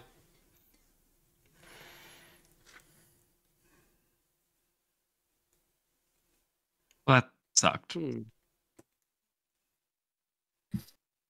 Yeah, sorry about that. I know that was your whole thing, but she was pressing buttons she didn't have a right to push. So, yeah, I kind of fucked that up, though. Sorry. No, I fucked that up. She was right. I just cared about being told that I don't suck, and I just found out somebody didn't like me and obsessed over it. And there's not. We shouldn't have done this. I shouldn't have. I don't think this was good. Maybe, but like you said, we're dumb kids. You had the idea, you weren't going to let go. Just hope we learned something. I think I did. I think I got a lot to think about there, actually. Want to go to your favorite fast food restaurant? I would like to go to my fast food restaurant. Let's do that. Your favorite fast food restaurant's just around the corner. And then I guess we should probably go and talk to Network about the footage he just got. Maybe we should bring him something from your favorite fast food restaurant. Show goodwill, yeah. Yeah. And with that, kind of shit talk him. the scene zooms out. Now's a great time to take our break. We're at about an hour and a half in, and that was a perfect little scene ending. So we will pick up where we left off in just a minute. But I do think it is thematically appropriate to very quickly show some contrast by flashing to a scene of Umbra stealing a yacht. Not like a scene that we're going to play out. There's just like a quick montage. And on the other side of the city, Umbra steals a boat.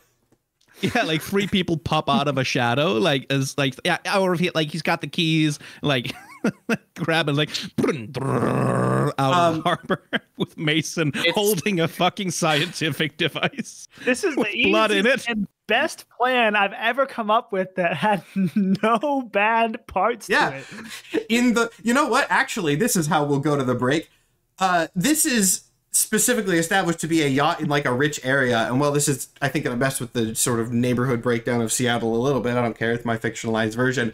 As you guys are stealing the yacht, you can see the Grand Aurelian in the background, and unbeknownst to all of you, you see a little streak of fire just rocket out of it as you guys are stealing this yacht. And with that, we will cut to our commercial break. Literally turning to TBD and be like, I wonder what's taking them so long. I don't know. It's a really good distraction. It is a very good distraction. I made Network mad, so he probably watched me get my shit handed to me the whole time. He watched that whole thing with rapt attention. You don't know that, but you can assume it. And we'll find out the consequences in just a couple minutes. Don't go anywhere.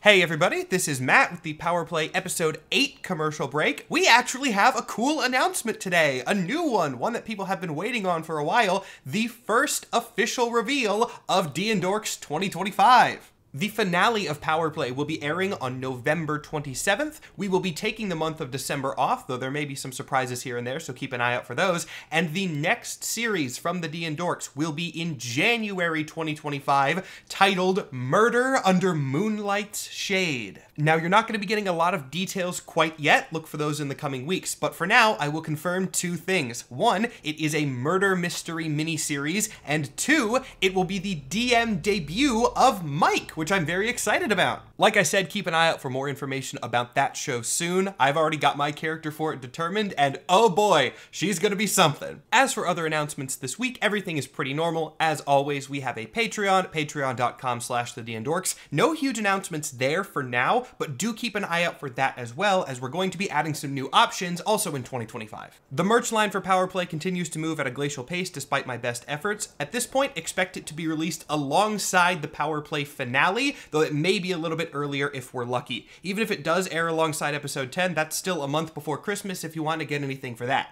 And it won't be a very temporary thing either. This merch line will last for a while, so don't worry about that. Power Play is my IP personally after all, so I definitely want the merch to sell, and we'll leave that as an option for quite a while. And then the fan art contest. With the delays that we have in announcing these, this is going to be the winner for episode 5.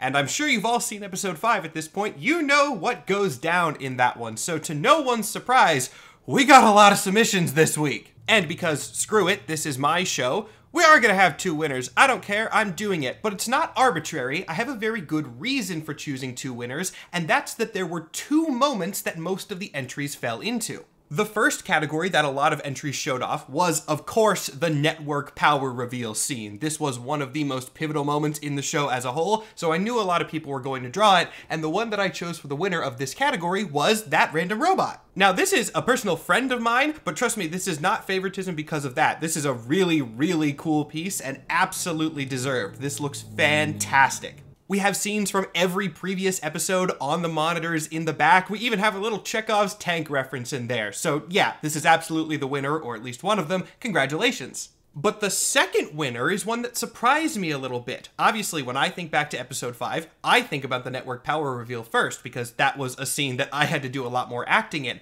But there was another scene that resonated with a bunch of people, that being the injury of TBD. We got a few Goo Girl reacting to TBD on the ground covers, and some of them were really well done. Since this is kind of a separate thing, like I said, 2 separate moments, I decided I wanted to pick a winner for this category as well. This winner is by Spacecoat Cats, and I had to choose it as well because look at it. The emotion on Goo Girl's face, the detail and everything, and also just the general vibe of the crowd around looking at this tragedy. This is something that I wanted to communicate through Power Play, so I'm really happy that that came through. So congratulations to both of you. I will be reaching out for your prize packs, and we're not going to do 2 winners again. This was an exception. Well, maybe for the finale. I will not rule out that possibility, but this is not going to be a regular thing. And with that, the commercial break is done. Lots of good stuff in this one. This one was more entertaining than usual. And as always, thank you all for watching. Let's get back to the episode. All right, and we are back from the commercial break. We have decided we are going to skip forward a couple of hours after this very dramatic scene. No one knows where Satya went. I mean, she rocketed off into the skyline. We'll probably see her at some point in the future, but not right now, because we are going to pick up at the camp. You know, I should have looked at this on the break. What's the name of the island that you guys are on? Blake Island Marine State Park, or just Blake Island. Blake Island Marine State Park with Umbra's mom's boyfriend's stolen yacht. You guys have made your way over to this place. Parked the yacht. It's called something horrible like the Intrepid 3 or something stupid like that. The Intrepid 3. Voyager No one knows 5, what happens to the first two, but there's probably an Intrepid 4 coming after today. You have moved it around, presumably to like the west side, so the other side of Seattle, docked it, moved onto the island, and we are going to pick up nightfall. As the sun is kind of setting downwards, everybody is here, and just for the sake of convenience, we will say all the camping equipment has been picked up, and we are going to start with you guys reconvening after scouting the area. I assume that there has been at least some level of checking where you guys are around to make sure there's no other campers near you. Obviously no sort of like cameras or weird unexpected tech. And so as everybody reconvenes on the campsite from that is where we will pick back up. The roster, just to be clear, is basically you and everyone you can consider an NPC ally. Not every NPC, but we have the professor, we have Nicole, we have Alice, we have Mason. Begin. Cool. I'm cooking. I suppose you're wondering why we have brought you all here. Stepping up with a little mustache, Hercule Poirot. Yeah. No, I think... no, I don't think Tom has anything immediately, actually. Yeah, I mean... If everyone has rolled up, I'm cooking s'mores. That's a necessity. Probably not very well, actually. But I keep on burning them, but some people like it like that. That'd actually be good to know, just for character funniness. Who's been camping before? Definitely not Goo Girl. I think... No. Tom has. Like, he knows how to put up a tent. Taylor probably has. Taylor has, for sure. Okay, so everyone but Goo Girl. Correct. That makes sense. Correct. I wouldn't say I'm experienced by any means. But there's at least people who kind of know what you're doing. I also would have asked... We know it, like, it's not like electronics that are dangerous. It's just like cameras and microphones. Or maybe just cameras, right? As far as as you guys know, he can't hijack an SD card or whatever. I would have asked Google to pick up a generator of some kind so we can have power out here as well. Yeah. Oh yeah. For all that you guys know, it is visual. So if there's no sort of visual perception on something, you should be fine. Yeah. So, how are we gonna... We got this far. What's the plan now? Mason, over on the side of this campfire, kind of ominously sitting at the edge as you would expect him to. You see his head kind of falling, goes, I figured we'd hit the end of the plan essentially pretty quick. Is this it? This was as far as you got? I mean, the start is we get everybody together in a place where network can't fucking look at us, and then we figure out what the fuck we can do about them. Yeah, this is the scheming. It's part of the plan, but the plan is that we don't have a plan yet. We need to come up with a plan. Somewhere where he can't hear it. Okay, yeah, I guess that actually is a fair point to stop at. So, yeah. Everyone's on the same page on what his powers are, right? We all... Just for the sake of convenience, unless you guys... Actually, you know what? Not for the sake of convenience. I think it would be helpful, maybe for you guys, but especially for the audience, if you recapped what you at least understand his powers to be right now. I think that would be a good thing to establish before we go forward. Somebody else should do that. As far as we know, he's blind, but he has, the fucking superpower thing. And that lets him, as far as we can tell, like, he can see through whatever he can establish visual contact with. he can see through that. And then whatever the thing he's looking through looks at, he can jump to that and steal their perception. And that's like cameras, and it's microphones, maybe, we don't know, but definitely people's eyes. So long as he hasn't been able to jump from something to something to you, he can't see you. And he can't see us right now. Mm-hmm. Good So sign. we can infer that it's somehow related to electromagnetics, considering the EMP was able to completely wipe out his vision in the scene we were on. And technically all we know for sure is that, and it doesn't work in the Faraday cage or in the Shadow Realm. And so using all of that information, we can presume that here is also safe because there is nobody here. And we all traveled here via Shadow Realm or other mysterious... And we all know better than to bring our cell phones out here. Yeah. Yeah. Said for the benefit of the DM specifically. Yeah. Mm-hmm. The trouble is he has got blackmail on everyone and everything he interacts with. Anything anyone doesn't want to know. Like, we need to find some way to make sure that he can't use that to burn all of our fucking lives down. Yeah. Actually, hey, on that note, he has blackmail on every single one of us here. And I just want to say, one chance. If you are on his side, if you are going to betray us, if he is blackmailing you and you've decided that turning on us is more important, save yourself, but you're having second thoughts, now is a really good time to say something without any judgment from us, because I think we all get it. And can I roll a provoke somebody at the whole group just to see if anyone will be provoked by that? Ooh, interesting. I like it. Good use of the system. Go for it. Thank you. I don't know who I'm provoking. I like provoke someone just sort of at the room. I think that's interesting. Yeah. I provoke See, that is an space. 8 plus my superior puts it to a 10, which is not quite a critical yet. It is. It is a 10 is a critical. critical. 10 is a crit. Well, Yeah. in that case, it's a crit. Okay. Does anyone So, react? I know that I don't know how to really. Oh, go ahead. Well, I'll sort of I'll reflavor this a little bit here. Again, you do get to choose, because with the way crits work in this, you get to choose the list. So it's you take one forward against them, you gain a critical opportunity, you gain influence over them. Weirdly, any of these three would work. Because if you gain a critical opportunity, then maybe someone is going to say something that would slip up, or you're going to notice something. I say maybe, very much. There could be nobody, but for the purposes of this.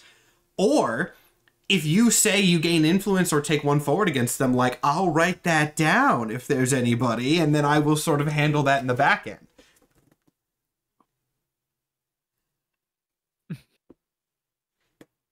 I think critical opportunity seems the most thematically correct here, as much as I want to have influence over somebody. All right, critical I'm opportunity. going to go for critical opportunity. Yeah. So, specifically what you said was basically just, if anybody is teaming up with Network and has decided to betray us, now's the time to say something with no judgment?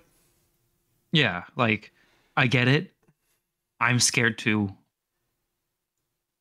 Say something now, and like, maybe we can figure out how to move forward from there. Nobody speaks up.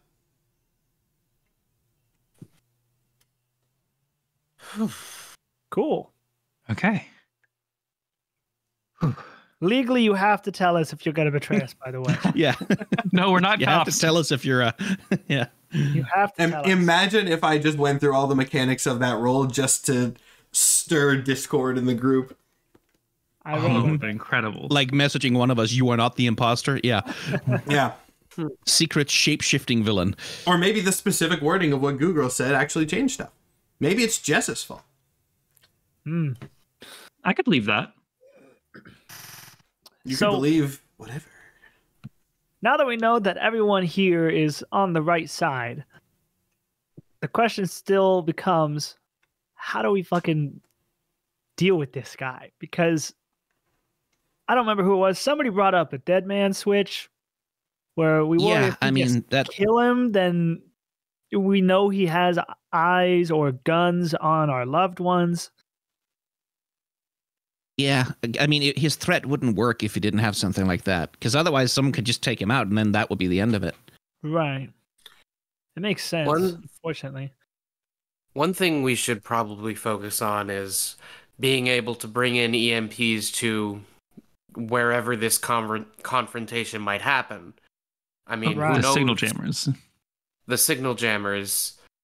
And who knows what would happen if we let one of those off in proximity to him. Maybe it would mess with his helmet. Maybe it messes with the system in other ways. You can't communicate to any assault drones if we're jamming all signals. Sure. When you talk about moving stuff, Alice raises her hand and then, as is probably expected from her personality, does not actually wait for anyone to acknowledge her and just starts talking. Because, so I might take some time to plan this, but the way my whole thing works, she picks up a rock off the ground next to her and just kind of like grows it to beach ball size and then tosses it to the ground where it almost immediately shrinks back. So it's temporary, like growing and shrinking stuff, but the longer I do it, the longer I like keep in contact with it and hold it, then the longer it'll last. So if you guys need to like bring a lot of stuff, I can maybe shrink it down so that you can bring in more, but just know that like it will grow back at some point. So there's going to be a bit of a clock on there, but that's an option. I'm also going to take this moment to step in as the DM, just say something for the scene going forward. There are obviously a lot of NPCs in this scene. If there is something very relevant like what just happened, I will jump in and say it if it's helpful. But I also don't want to like throw a bunch of NPC dialogue at you while you guys are kind of figuring out the puzzle. So, standing thing. If you have a question for a specific NPC, ask. Obviously, that is always the case, but I just want to very specifically point it out here since it's a bit of a puzzle-solving sequence. Continue. Do we know what triggers the dead man switch? Like, if we signal jam Network's face, does that trigger the dead man switch? I mean, a dead man switch, it basically, he needs to send a signal everyone. If it works the way it usually does, it means he needs to send a signal like, I don't know, every day, every week, whatever, to tell the dead man switch that he's still alive and everything's fine. But if he doesn't send the signal, then whatever it's holding on to, that'll go off, which presumably blackmail or, I don't know, killing everyone we love. Who the fuck knows? So we need to find out where the fuck the thing is and either disable it or find some way to keep sending the signal. Okay. More complex than I was hoping for. I mean, yeah, he seems like that kind of guy, right? Yeah. And is it just going to hit every single person who's ever been blackmailed by him? Because if so, then a lot of people might end up defending him. That's the thing. We don't really know. His threat is, if we touch him, everyone burns, right? And I'm inclined to believe him. Have any of us Googled blackmailer Jason to see if, like, he's, like a publicly, like, he was, like, arrested? Yeah. Because, like, if you Google leaker Edward Snowden shows up. Yeah, maybe we don't have any devices here with any kind of technical connection that we could use to do that right now. Should be said. That is true. Are you saying that, like, to the group? Yeah, 100%. Yeah, it sounds when like. When you say that to the group, we don't have any phones or computers out here, so. Professor Quinto speaks of it. I'm sorry. Did you say is Jason Network's name? Oh yeah, his name is Jason. Yeah, Captain Kraken just blurted it out. Mm-hmm. His name's Levi, by the way. Did you know that? It's a cool Levi. Name. Yeah. She just kind of sits back for a second, like thinking about that, but does not say anything else immediately. Yeah, you know, he's actually not that bad, all things considered. I think he's just kind of a guy who got in over his head and, like, I mean, I guess he knew Network from way back. So maybe he's been like one of his toughs or whatever. I don't think he's like evil. I think he's just, well, he's a fish guy. Like, what the fuck else is he going to do to survive? I guess that's true. I mean, he could keep fishing, but Professor, what are you thinking about? Well, you would all probably be too young to know about this, not that it's particularly before your time, but do any of you follow news? Not just like knowing the news, but like knowing specific people who work in the space? No. Not really. Maybe some local stuff. No, this wouldn't be local. This would definitely be a national scale, like Washington sort of things. There's no way it could be Jason Decker. Not Jason a name who? you recognize immediately. Go on. Jason whom? Jason Tom like Decker sort of reflexively going for his phone that he doesn't have to Google it. So like, oh, right. But we at that could have name, Googled it. the only other person who's like not college age at this ring, Mason, sits up and goes, "Oh shit. I guess it could be." Okay, could the old people in the audience enlighten the rest of us, please? Yeah, chill, millennials. Tell us what's happening. Chill millennials tell us what's happening doesn't seem to get Mason in particular to be willing to talk, but the professor, Professor Speak goes, Jason Decker was an investigative journalist, more prominent up to maybe a couple months ago, I would say. Very well renowned, very respected, not in the public eye necessarily, but among people who were familiar with those types of things, he uncovered quite a few scandals. Interesting. And Umbra's gonna, just out of curiosity, he didn't happen to have almost some kind of fatal accident a couple of months ago, did he? Well, I can't speak to that, but he did very quickly, well, perhaps not very quickly. As an investigative journalist who worked on high-profile things, it wasn't uncommon for him to not be heard from for a bit, but it has been a notably long time since any of his reports have been published. Was there any kind of scandal after the last report? Has he been like a weird guy? Mr. Decker is involved in many scandals, but as far as I'm aware, not any personally. As I said, he was an investigative journalist known for exposing scandals. There were plenty of rumors, again, in circles where he was popular, that he was corrupt in some capacity, but there was never any evidence. Which billionaire did he work for? Just on the assumption that it was one of them, right? She chuckles for a moment and goes, well, I don't believe that he worked for a billionaire, but he was known for being more rich than you might expect for someone from his position, hence allegations of corruption. Because he's blackmailing people, which we know that Jason used to do. I think it's him. Did he ever Investigate the president? Professor Quinto thinks about it for a moment and goes, unfortunately, I'm not familiar with the specifics of every investigation he's done, and since I can't research it at the moment, I couldn't tell you. Oh, that's fair. Well, it's just we sort of stomped on the president's inauguration, so either that was a holdover from this, or maybe the president was the one person he couldn't get a handle on, and being the petty bitch he is, decided to stomp on that inauguration. It was a speech. I'm sorry. What did the president say in that speech, actually? I don't think I ever looked into it. No one watched it, but there must be a transcript, right? Yeah, and you don't have internet. Yeah, we don't have any way to find it. I love putting you guys, and I didn't even do this. You did this to yourself. I guess I did it sort of by proxy of the puzzle, but like, yeah, you guys gotta puzzle this without Google. Well, it was about superheroes and superpowers and the god dying in the sky. I don't know why Jason would have some sort of vendetta against a public statement about that from the White House, though. I think he just wanted to control the narrative. Like, whatever the president was going to say wasn't going to jive with what he wanted to do with the TV show. Right? If the president was going to be like, these people are dangerous and you should all be scared or whatever, and he wanted everyone to buy the merch, you know? Wait, then how the fuck did Captain Kraken know Network? Well, he said they knew each other from before. Yeah, if Network's just a journalist. and like Captain Kraken's just a guy.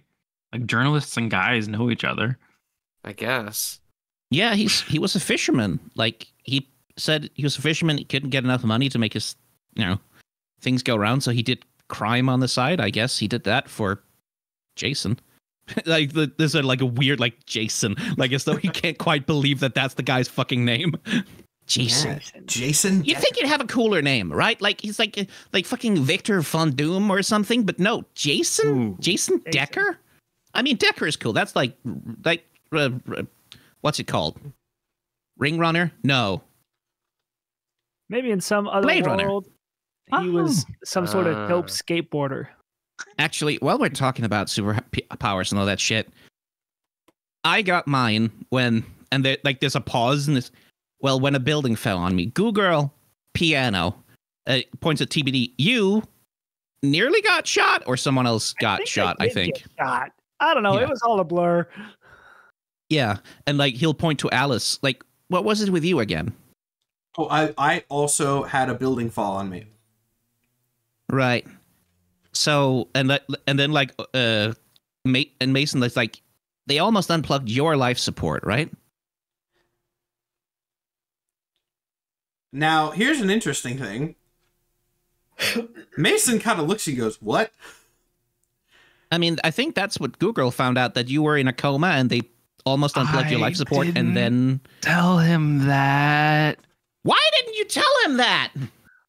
Oh, I'm sorry. When would I go, hey, Mason, we've talked like 2 whole times in crisis situations. By the way, your family was pulling the plug. That's not like, if I said it like that in front of him, he'd probably be really upset. Ah, fuck. I don't know that there's a non-upsetting way to tell him, but this is probably worse. Okay, yeah, sorry, Mason. As far as we know, you got your powers when they tried to pull the plug on you. And so like, there's a pattern here. Everyone almost dies. The powers save us. Yeah, Ignition Girl Danny? drove off of a bridge. Yeah. Huh. I never put that together. That's because the day I got my powers, I was just training. So and, maybe something felt a little off, but that was the first day I'd been back to training. So I wasn't. I don't know if that death theory is universal or not, but I didn't. First day back after what? Pierce the mask on that one on Danny, I think. Seems reasonable. I would also like to pierce the mask if I can. Pierce the mask is mundane, right? Yeah. Yes. Although I'm not good at Well, then mundane. it's a 6 from me, so I can't pierce the mask here. I got a 9. I got a 4. Ew. Only TBD gets it, which does kind of make sense character-wise. Lock Yep. in.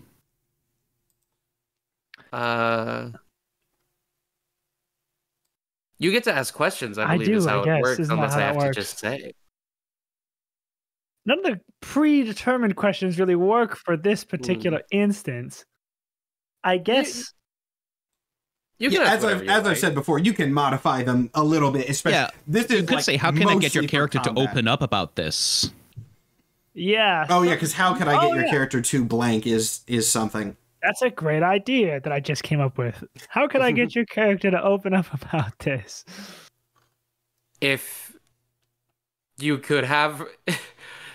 She kind of gives you a look like, I don't want to talk about this now.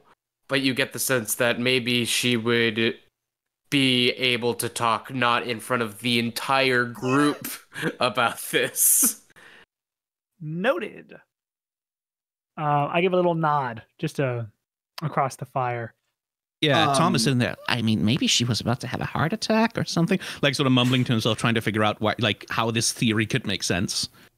I guess that I'm just going to disproves it. assume, Dang. just for the sake of plotline, the NPC, especially Nicole, the professor, Alice, have been briefed on everything that has happened with the Shadow Realm incident and all that stuff, just generally. I think Tom is going to be evasive about telling them about the god who is down there. Yeah, that part's not relevant for this specific thing, but to sort of sensing that the conversation is something that Danny does not want to have right now. Nicole speaks and goes, didn't you guys say that Captain Kraken said that he, like, got cut up in, like, a boat rotor or something? So that he also probably died. So, Yep. And then his regeneration powers put him back together. Yeah. And Rebecca, I'm sorry, you said it, like, really, really quietly a second ago, but you said you knew how Ignition Girl got her powers now. How did that go? Yeah, she is she cool? Wait, you talked to Ignition Girl? Wait, you talked to Ignition Girl? Doing that. I thought you were just gonna distract Network. Well, How did you find her? Yeah, we talked to her. That was part of distracting Network, but also I just wanted to know some things. And I think maybe we shouldn't have done that. I think that was really dumb. Ignition Girl fits your theory. That's all we gotta say about it. Yeah, she drove off a bridge and then flew back up. And other people in the car didn't make it. She's not, I don't think, gonna be an issue anymore. She kind of left. She's also not working for Network, which is good. Wait, she's not? So that one was real? That one He was says real. he never even contacted her. I'm not Just sure saying if I it doesn't believe count. him, but I believe her. she said it too. She did, although she might not be acting of her own volition either. Something screwy's going on with her having the money to stay at the Grand Aurelian, but I mean, at this point, I think it's just off our plate. We have a whole network to deal with. Mm-hmm. It's like a season 2 issue. Yeah, pretty much. Yeah. So Yeah, because I could probably kill Network. So shadows sort of form around his hand. Like, I don't even think it would be that hard, really. But I think he knows that. yeah, for sure. I could kill Network without my powers. Hypothetically, yeah. It's that's part of the problem. What if we don't kill Network? We still need to figure out if the Dead Man Switch works the way that Tom is describing. We still need to find out where to send the signal for it to not go off, or to destroy it, or whatever it may be. Or we need to find some way to convince him to let go of all of us, which, Right. That doesn't seem like it's going to play. Yeah, I don't know that I'm that much of a master negotiator. And if he's keeping tabs on all of our friends and family, there's a potential option where we could take over the company. All those drones have to have pilots, so we could have them not do that anymore. They're probably all being blackmailed by Network too. Because if I Are they? were Like, hired this- and got told that I have to wear a drone helmet and an outfit and couldn't tell any of my coworkers my real name, I mean, all of the people we spoke to didn't seem to be under duress. No. So if Yeah, they're we being never really black- got that if they're vibe from being- them, did we? Yeah, if they're Guess being not. blackmailed, we don't know they're being blackmailed. And we do know that while Network clearly sees a lot, he's not necessarily omnipotent. We've gotten away with distracting him. He only has one mind, one field of vision he can focus on at a time, or maybe a couple, It's true. but a finite amount. wait, So in order for his threat to hold true, he has to have a team of people watching the people we love. Or what he does just Network had have a lot against of us crap. other than the people that we love? Nothing? I mean, if I were to take half a Nothing. guess, if he can't get the people we love, he's just gonna... Like, who knows? Maybe he has some other fucking kaiju-level super monster He might go hiding under full his base. He's Scorched just Earth. gonna... But what if Let we it loose beat him on to the Seattle. punch? What if we show up in front of Channel 5 News' building and we just unmask ourselves? And we just say, fuck it. We are a group of 5 superheroes and we are being blackmailed by a network. We just say that on live TV. Well, he's signal jammed before he can do anything to stop it. And then he has nothing against us. Well, like, unless he's got people with guns on our... And then everyone will Families. know it's him. Everyone will believe it. Yeah. We can get our families here. We can get We would have- everyone that we care about to this campsite. It's not going to be hard. and then we can If just we- come forward. If we mobilize all of our loved ones that he's keeping tabs on, he will know that something is up and he will probably start doing shit to them. We cannot be using them as pawns in our plan. It's a fine idea, but there's too much risk. Plus, there's nothing stopping him from just going berserk on the general public of Seattle. He set Storm We Chaser would. loose on those people, and he did not give a shit. I don't know if Storm Chaser's Mason, like Storm Chaser's not dead, right?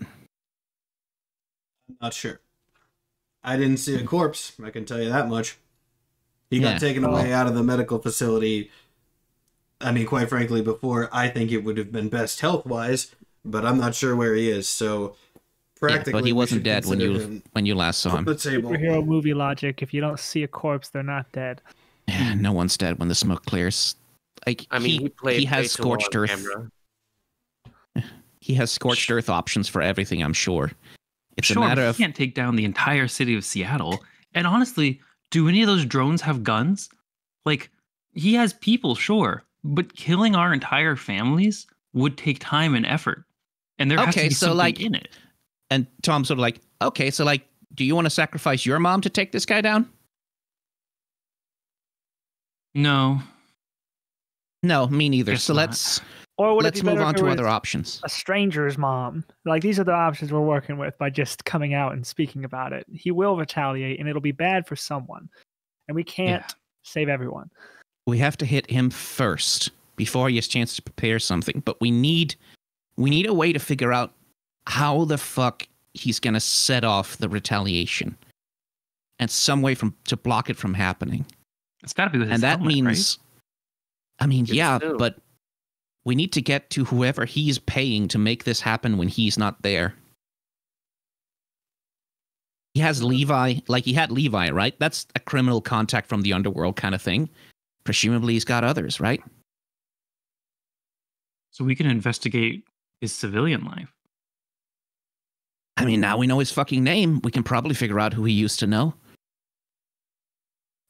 But how can we look into him without him knowing? Back to square one. Well,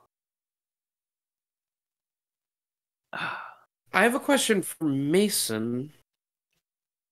Did Go ahead. Network ever approach you regarding your sleep, possibly dream observation? I mean, you're kind of the only person who can use his powers without Network being able to observe you. I assume that would have played on his paranoia somehow. Oh, yeah. He basically interrogated me about how it worked at first. I didn't know shit. Of course. But whatever. I wish I could tell you He more, but he doesn't know more than I do, and I don't know shit. So That yawn I was in think that character, does- right? Yeah. Yeah. okay. It's a good yawn. Before we call it a night, just one other idea or something to think about. I don't know if it'll lead to anything, but we do know that it's not just, at least I think we know, that it's not just he can see through our eyes. It takes time. He has to hop from camera to person to person to camera to camera to person to camera. So if you're far away enough, presumably it takes time for him to get to you through his perception. That's maybe something we could leverage. And he can only be in one place at a time. I guess one option is I just grab him and we take him out here.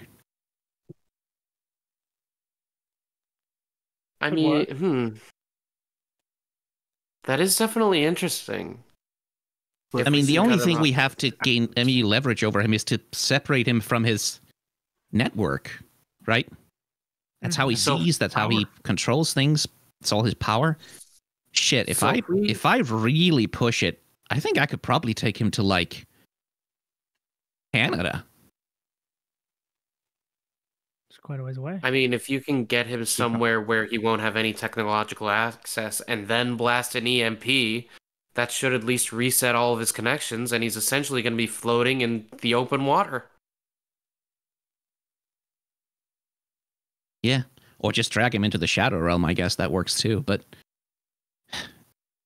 I feel like what he knows is that he has this dead man switch bullshit that if he doesn't check in, everyone we know and love burns. We need to have some kind of way to convince him not to do that, and I don't know how to do that except to threaten him. Oh, we don't have to just threaten him. We can beat him up. We could go old I mean, school. if he's away from all of his stuff, then what would be that stopping would be him? satisfying, but I guess the only other thing we'd have to figure out is how to get him in the Shadow Realm, what with all of his lights. Speaking I mean, of lights, TBD, how'd you do it with Mason stands up. He goes, well, I appreciate being included in this. You guys did technically kidnap me, and I have not had anything caffeinated in a bit. I'm just gonna go to, like, the other side of the island to do my fucking thing. I don't recommend going over there. For sure. And then he just starts walking away into the darkness. yeah, Umbra's gonna get up. I'll walk with you some other way. I've got something else I need to do. All right, just. Oh, I mean, I guess if I go shadowy, you just do the same and get out of there. Yeah, I think I can handle you now. Like this insecure laugh. They walk away. We will catch up with them in just a second. You guys can continue talking for a second if you want to wrap anything else up here. I would be remiss if I didn't throw out the old IRS strategy. We still haven't gotten paid. There's a lot of tax evasion going on. I We just have our don't own think dead man switch. our whole operation is we got to work quickly, and I just don't think that's what bureaucracy will do. I you know? feel like if we're gonna hit network, we also have to double operate and save our loved ones at the same time. If Tom is right and these drones don't actually have guns and they just have bad people on call to hurt the people we love, quickly getting them out of whatever situation they're in while we're moving network to a situation where he's floating in the middle of nowhere would be the only way to guarantee that everyone ends up safe and no one's affected by the dead man, unless, of course, he has some sort of scorched earth option. That is the question.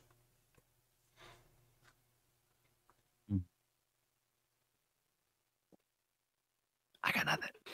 What if we get them somewhere public? I don't know if he would care about that. But if he had people hired and those people were going to kill our family in front of 10,000 people and then not get away with it and then be arrested and dead, maybe they wouldn't do it. That is fair. We get them tickets to a football game. If his dead man switch is truly just sending an order to a bunch of goons, Yeah. then Well, 'cause show the otherwise- goons that we got his guy already.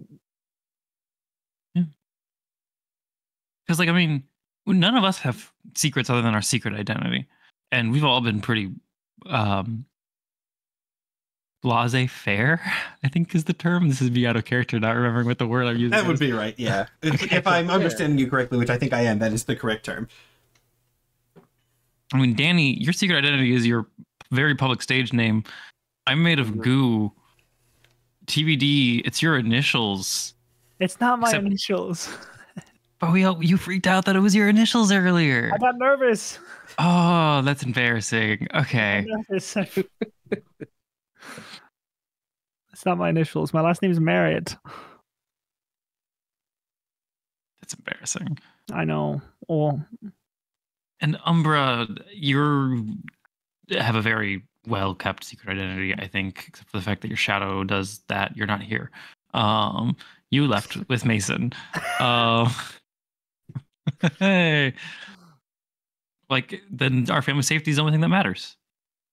Mm-hmm. and who knows? Maybe if he does go this scorched earth route, my powers can do their thing. Just Maybe have I our can family with save us. everyone. We'll have it in the back pocket. Hell of a gamble, but I think it's the best we got. Oh, we could just have our family there with us when we like out ourselves to the world and talk about network. With us or in a safe place, we can I- workshop I- it. I feel like that kind of brings up the same problem of if we gather all of our friends and family and people we're being blackmailed with, network will know something is up. Yeah, we'll be able to protect them. We'll be right there. Well, it goes back to what I was saying, where we need to gather them while we're fucking with network. It needs to be a two-front operation. Signal jam. Set up all of our signal jammers. Get all our people. Maybe, I don't know. Maybe we have a secret weapon. At that, Nicole is going to speak up.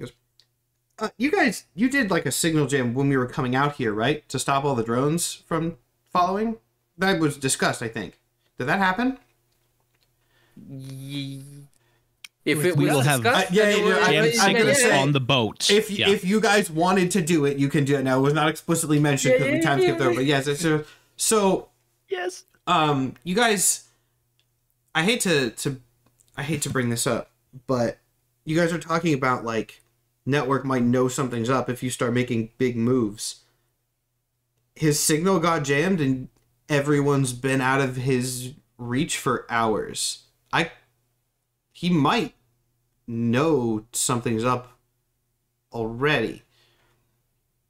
Which just means we need to act fast. I'm kind of under the assumption that as soon as we leave here, it's go time. It might already be go time. Yeah. Hey, Mason's about to fall asleep. Do you think we could stop him from falling asleep and drop him off in Network's like office? That's a great time for us. You guys consider that option. We'll cut over. Mason is walking, just kind of stumbling a little bit. He's got a flashlight, I'm sure. It's sort of stumbling through the woods. Not saying anything at the moment, but Tom, you went with him. Yeah.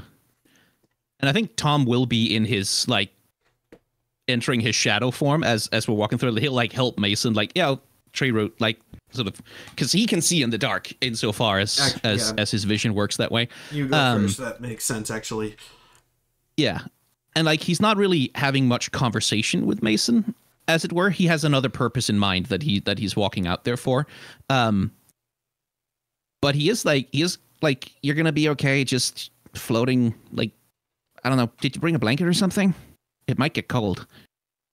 To be honest, I've never actually, like I've seen video recordings of it doing the thing, but I've never, seen it in person. I just kind of assume I'm just going to lay down against a tree or something, and then I'm pretty tired, so I think I'll just sort of go out and then start floating. Don't need a blanket if I'm doing that. Yeah. You should not be here while I am floating. That's not like a threat. It's just historically, I don't think it reacts well to you. Yeah, no, I mean, I might have bigger things to be afraid of than you right now, but... Yeah, no. I hope you're talking about the whole network thing, because that was ominous as shit. Yeah. Yeah, it is. And yeah, like Tom will walk him like an appropriate distance and kind of be like, okay, I know where you are now. I'm gonna try and keep an eye on you during the night without coming too close. He gives you a thumbs up, and as he says, just kind of leans back against a tree, sits down, closes his eyes. Seems to be and Tom is gonna get a little distance away, but he's gonna keep an eye on him, just until he falls asleep. He wants to see what happens. After a couple minutes of you watching from a safe distance, with your night vision especially, you see that he just starts, like, you see his body start to slowly drift upwards, almost like he's caught in a little bit of a tractor beam. And as he does that, his skin and clothes start to get covered by this shadow that sort of emanates around him. Not exactly like yours, but in like a magical sense, but in a similar way visually. And when he's sort of at the apex of this little hover, a couple of these lights, the little ghost lights that you've seen, flash into existence around him and just start drifting through the forest. Yeah, and Tom is gonna just dip into the shadow realm and look at Ghostlight from in there to see if that like alters his perception of him at all. It definitely looks weirder from the shadow realm, but as weird as anything else does. If there is a mystical connection between Mason and the shadow realm, you're not sensing it. Yeah.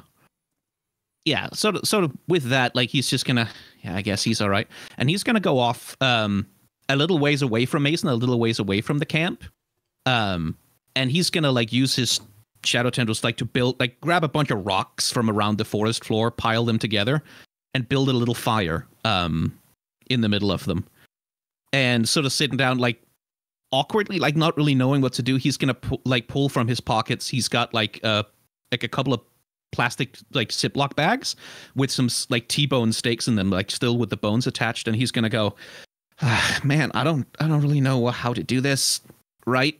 And he's talking sort of into the empty air, into the shadows.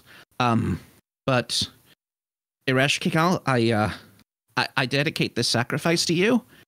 I guess I ask for your protection, and for some sign what it is that you want from me. You said, I will be your eyes.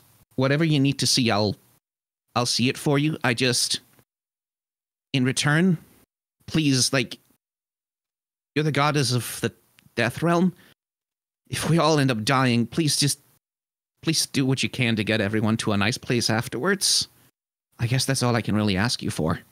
And like he takes like the stakes out and they go in the fire. They start to smolder, burn, and he takes a little bit of a little bottle of wine and pours alcohol over it. Having researched sort of in some off time whatever he could find about like sacrificial practices in ancient Mesopotamia, probably not accurate. Like this is what he could get from a Google search. He's not been going it deep into the academic literature. But he's doing his best. Magic is about the spirit of it in a lot of cases. And as you do that, you don't feel anything in the physical realm, but you get something that you've never directly gotten before, but you sort of feel something in the shadow realm, even though you're not currently there. Yeah, I think instinctively he will dip in there. And when you dip in there, this fire is still in front of you, filtered through the very strange perception of the shadow realm.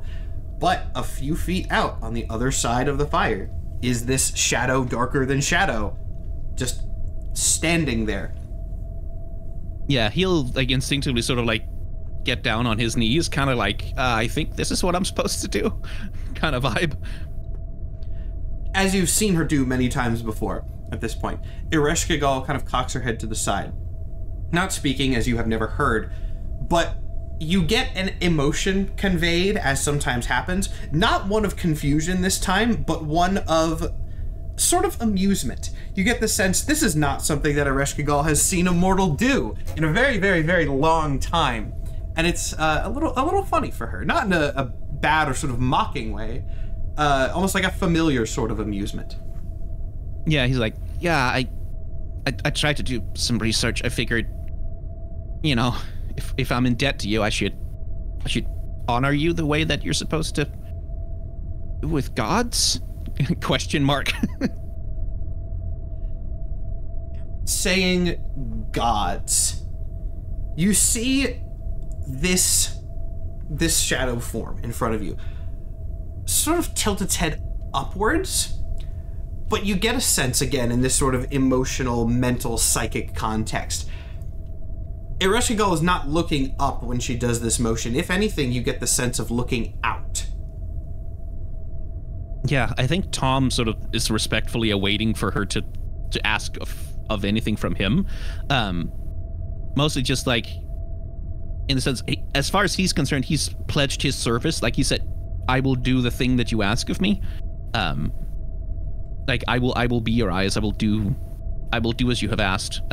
Hoping that she will in turn extend some protection to the people he cares about. After a moment of looking out at something, you have absolutely no idea what sort of thing her gaze is alluding to. The gaze slowly drifts back down to you, and you see at the corners of your vision, things around start to darken, which normally would be a very bad thing.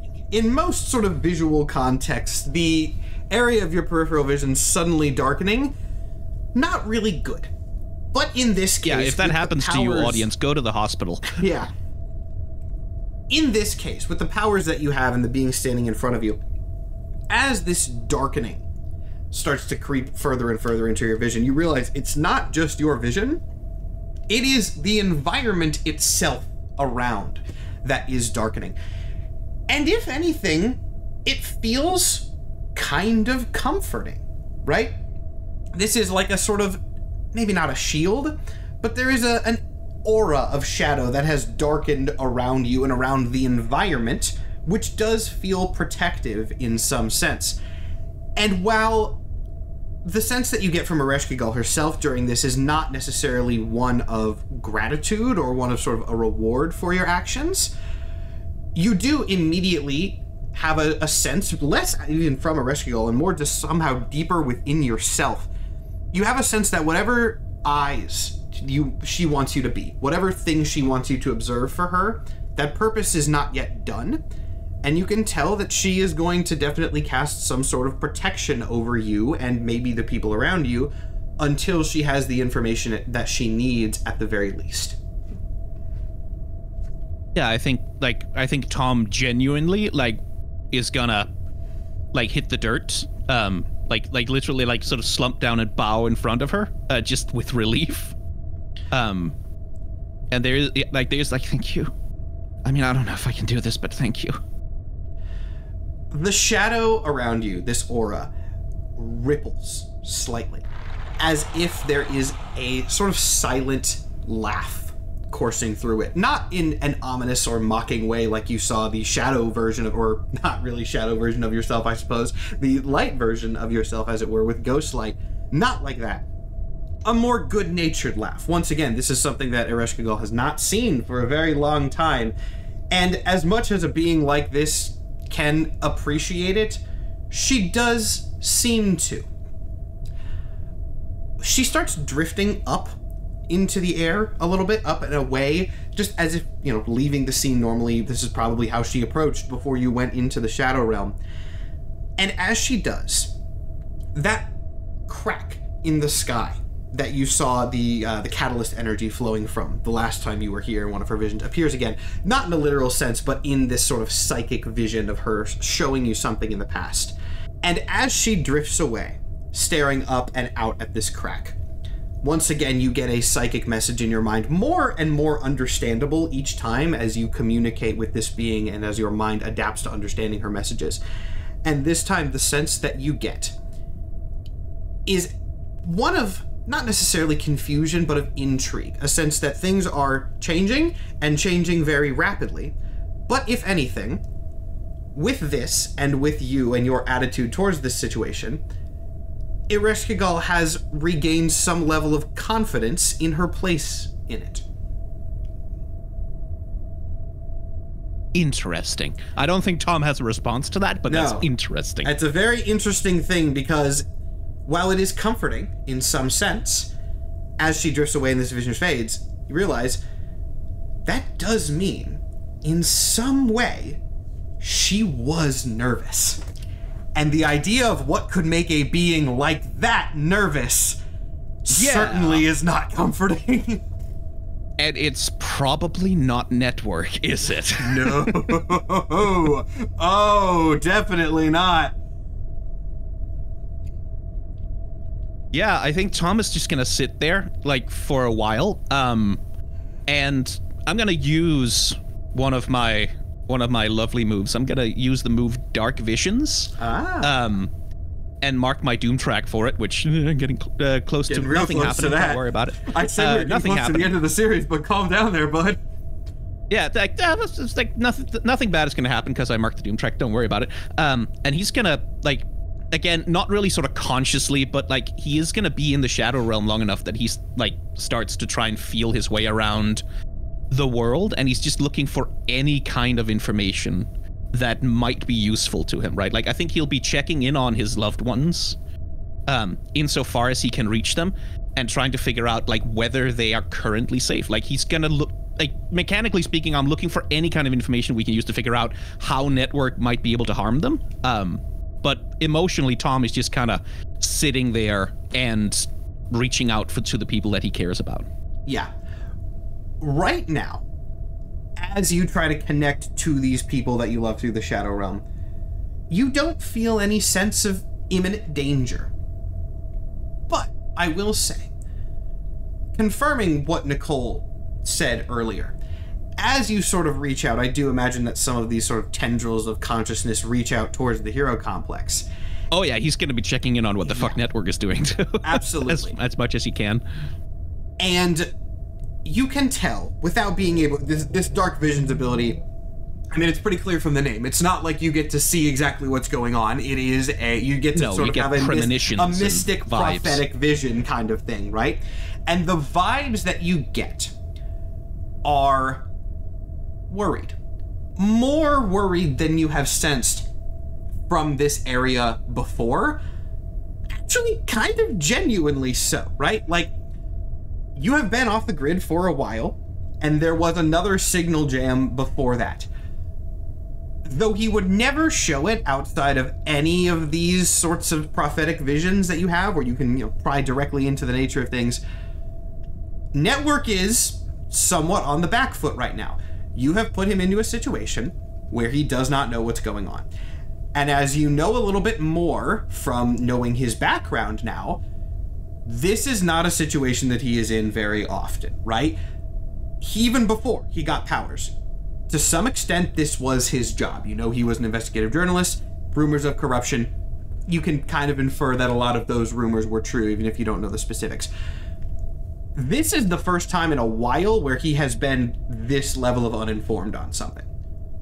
On the one hand, that means he doesn't know exactly what you're doing. That's good. That means you can catch him unawares. That means you can maybe take advantage of that fear and provoke him into something. On the other hand, it does mean that he is maybe more prone to reckless action to everybody's detriment right now.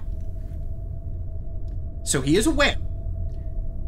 But despite that, again, you don't feel you don't feel guns to your loved ones' heads right now as much as you psychically can, but you feel like something is brewing. Yeah. We aren't the only ones who feel like we're heading towards a confrontation, clearly. Yes. Okay. He is well aware of that, but seems... Oh, you know what? Will give you a little bit more information. This is a sort of helpful thing, right? And I think with the way this Dark Vision's power works, this is a reasonable enough thing that you could gain and would be helpful based on what you guys were talking about before. Sort of psychically comparing what you are sensing from Network right now to what you are going through, right? Because you are both in similar situations. You are on opposite sides of this conflict, and right now there's a wall between you. Previously, Network's been able to see through that wall. You never have, but now that wall is on both sides. On your side, you have allies. You have each other, you have Mason, you have the Professor, you have Nicole, you have Alice. When you reach out to the other side of this wall, it's just him. It is just him. Whether he doesn't trust the other people in the area to help him make decisions, or whether he just does not genuinely have anybody who can assist him with this, the panic that is going on in his head is not leaving his head. Yeah, because he doesn't have any bonds of loyalty. He just has bonds of, like, duress and power, and yeah, that makes sense. Yeah, I think Tom is going to take some dark satisfaction in that. And it's like, yeah, I know you, like, oh, so you know how it feels, huh, do you, motherfucker? You better watch the shadows. And he, like, I think, again, sort of without meaning to, he's gonna fade back into the camp, like right in the middle of the camp, just sort of appear out of a shadow in his shadow form, sort of sitting there looking at the fire, not really noticing everyone else. How's everyone else been doing? What have you been talking about?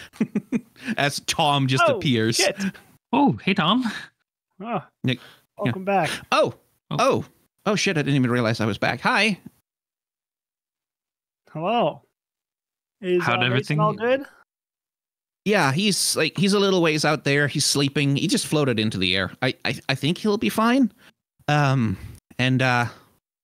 there's an expression on his face that you haven't seen in a while. Like it's like he seems unafraid and kind of secure in himself. I think Network is fucking terrified of us, guys. I think he's fucking scared, and he's probably gonna do something stupid, but we can do something stupid first. We are really good at that. That is my expertise. Wait, why do you say he's scared of us? Tom sort of like, I think if you want to know more, you're going to have to do Pierce the Mask. Because Tom is not forthcoming with it. I'll roll a check for that. If I can. Oh yeah, you can all do that. Absolutely. If you want to figure out what the hell's going on with him. I don't know that Google would. I think she would just take you at your word and be like, yeah, he's scared Had of enough us. introspection today. My very bad mundane. I got a 6. I got a 9. Okay, once again, TVD being the character that he is. Emotionally intelligent king. So Danny just asked what makes you think that he's scared? Yeah, and Tom will say to her, I've got a feeling, like, and not just like, and like he'll sort of touch his heart. I have faith, you know? Seeing Tom have an optimistic outlook, although it is welcome, is outlandish. I think I would ask something along the lines of, what do you intend to do? Why are you so positive all of a sudden? Interesting. Yeah. What have you connected? You get the sense that, like, Tom seems to have encountered something that, like, outstrips Network's fearful influence in his mind, right? And having been to the Shadow Realm, knowing what you know, right? You can probably intuit that something spooky booky wookie is going on here. Right, and Tom seems to be intending to like it. The vibe you get from him is like it feels like he thinks he has something in his back pocket that he will probably use. Like he thinks he can use that to sort of get everyone get himself or everyone out of this trouble. And knowing what you know about the Shadow Realm and stuff, like you can probably figure out that like this is some kind of spooky nonsense that's happening. And Tom has had some kind of spooky interaction that has made him feel differently. Whether or not that's because, whether that's because he's like being controlled by a shadow entity or something, you don't know. But I get the vibe that you feel like you have something that changes the momentum. Yeah. Or at least he's got something that he believes in is more powerful than Network, right? Like he's not really like it. The feeling is like Network used to be the biggest, scariest motherfucker in his life, like the threat hanging over his head completely. It feels like he has seen something that like makes Network not feel like such a big deal to him. After a quick walk in the park. Mm-hmm. Interesting and noted. And like you can absolutely ask him about that, but he'll probably want, again, much like Ring Bear, want it to be in private. Yeah, it looks like I got 2 sidebars I got to do tonight. I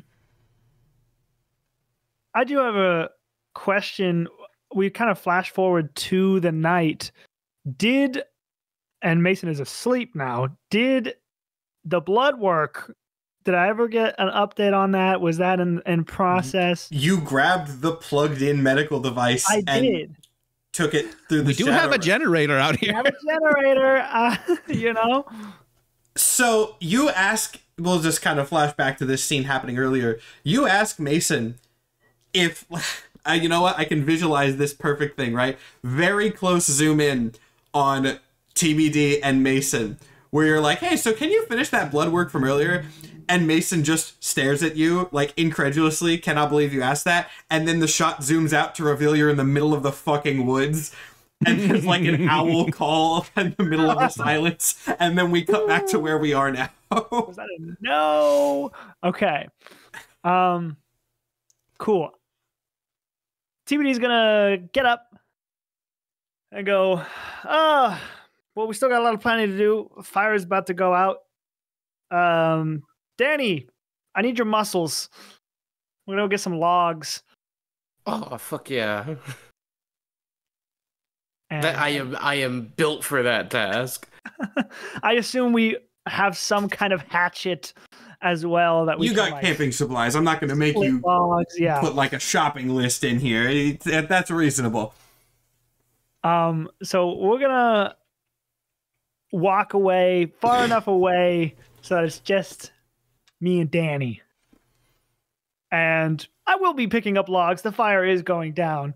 But somewhere along that, I'll be like, so, how did you get your powers, huh?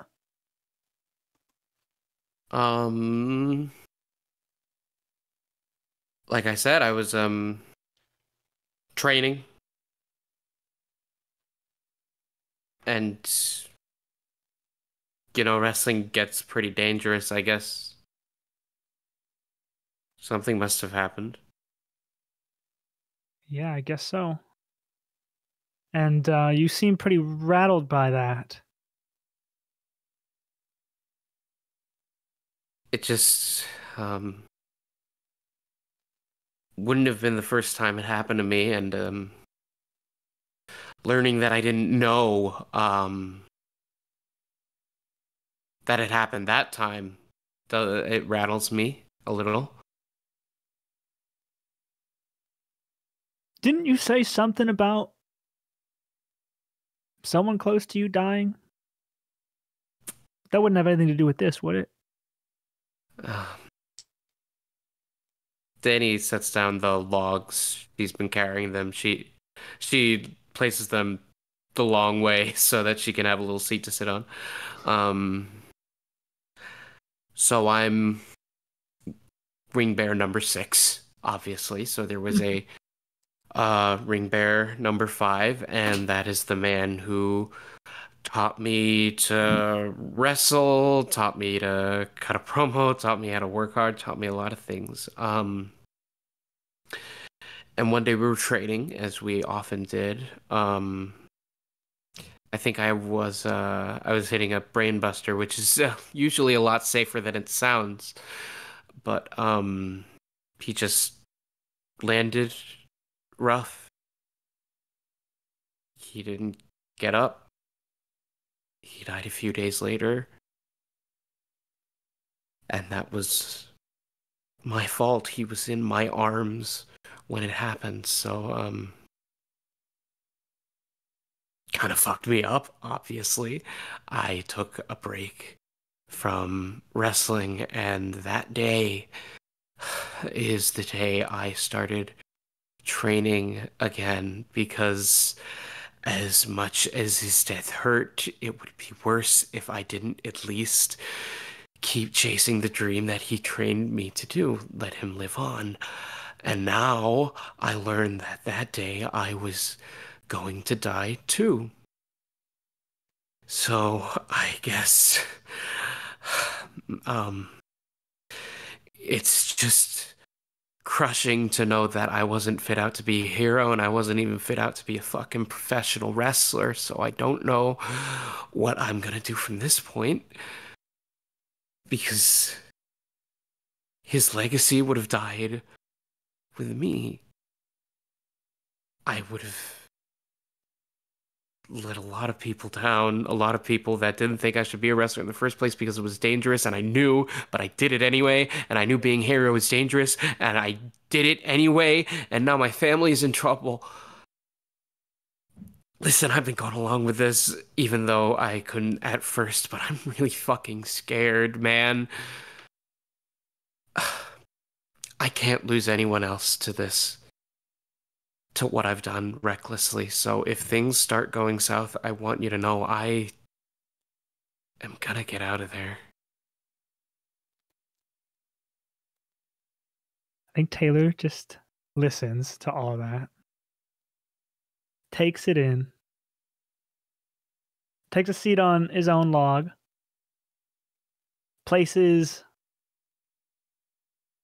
a hand on Danny's shoulder. I would like to roll to comfort or support someone, first of all, obviously. But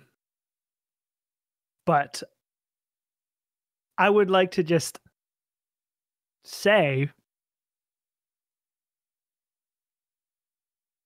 Danny, You charge head first into danger. That's who you are. That's what makes you great. And I promise nothing bad will happen to your family. And if you look at him and his eyes, there is not a shadow of a doubt that he believes that, at the very least, to be true. He goes, I won't let that happen.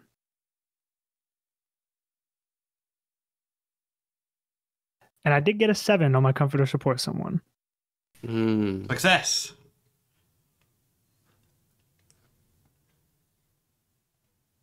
So you can clear a condition or shift labels. Ooh. Let me look at my...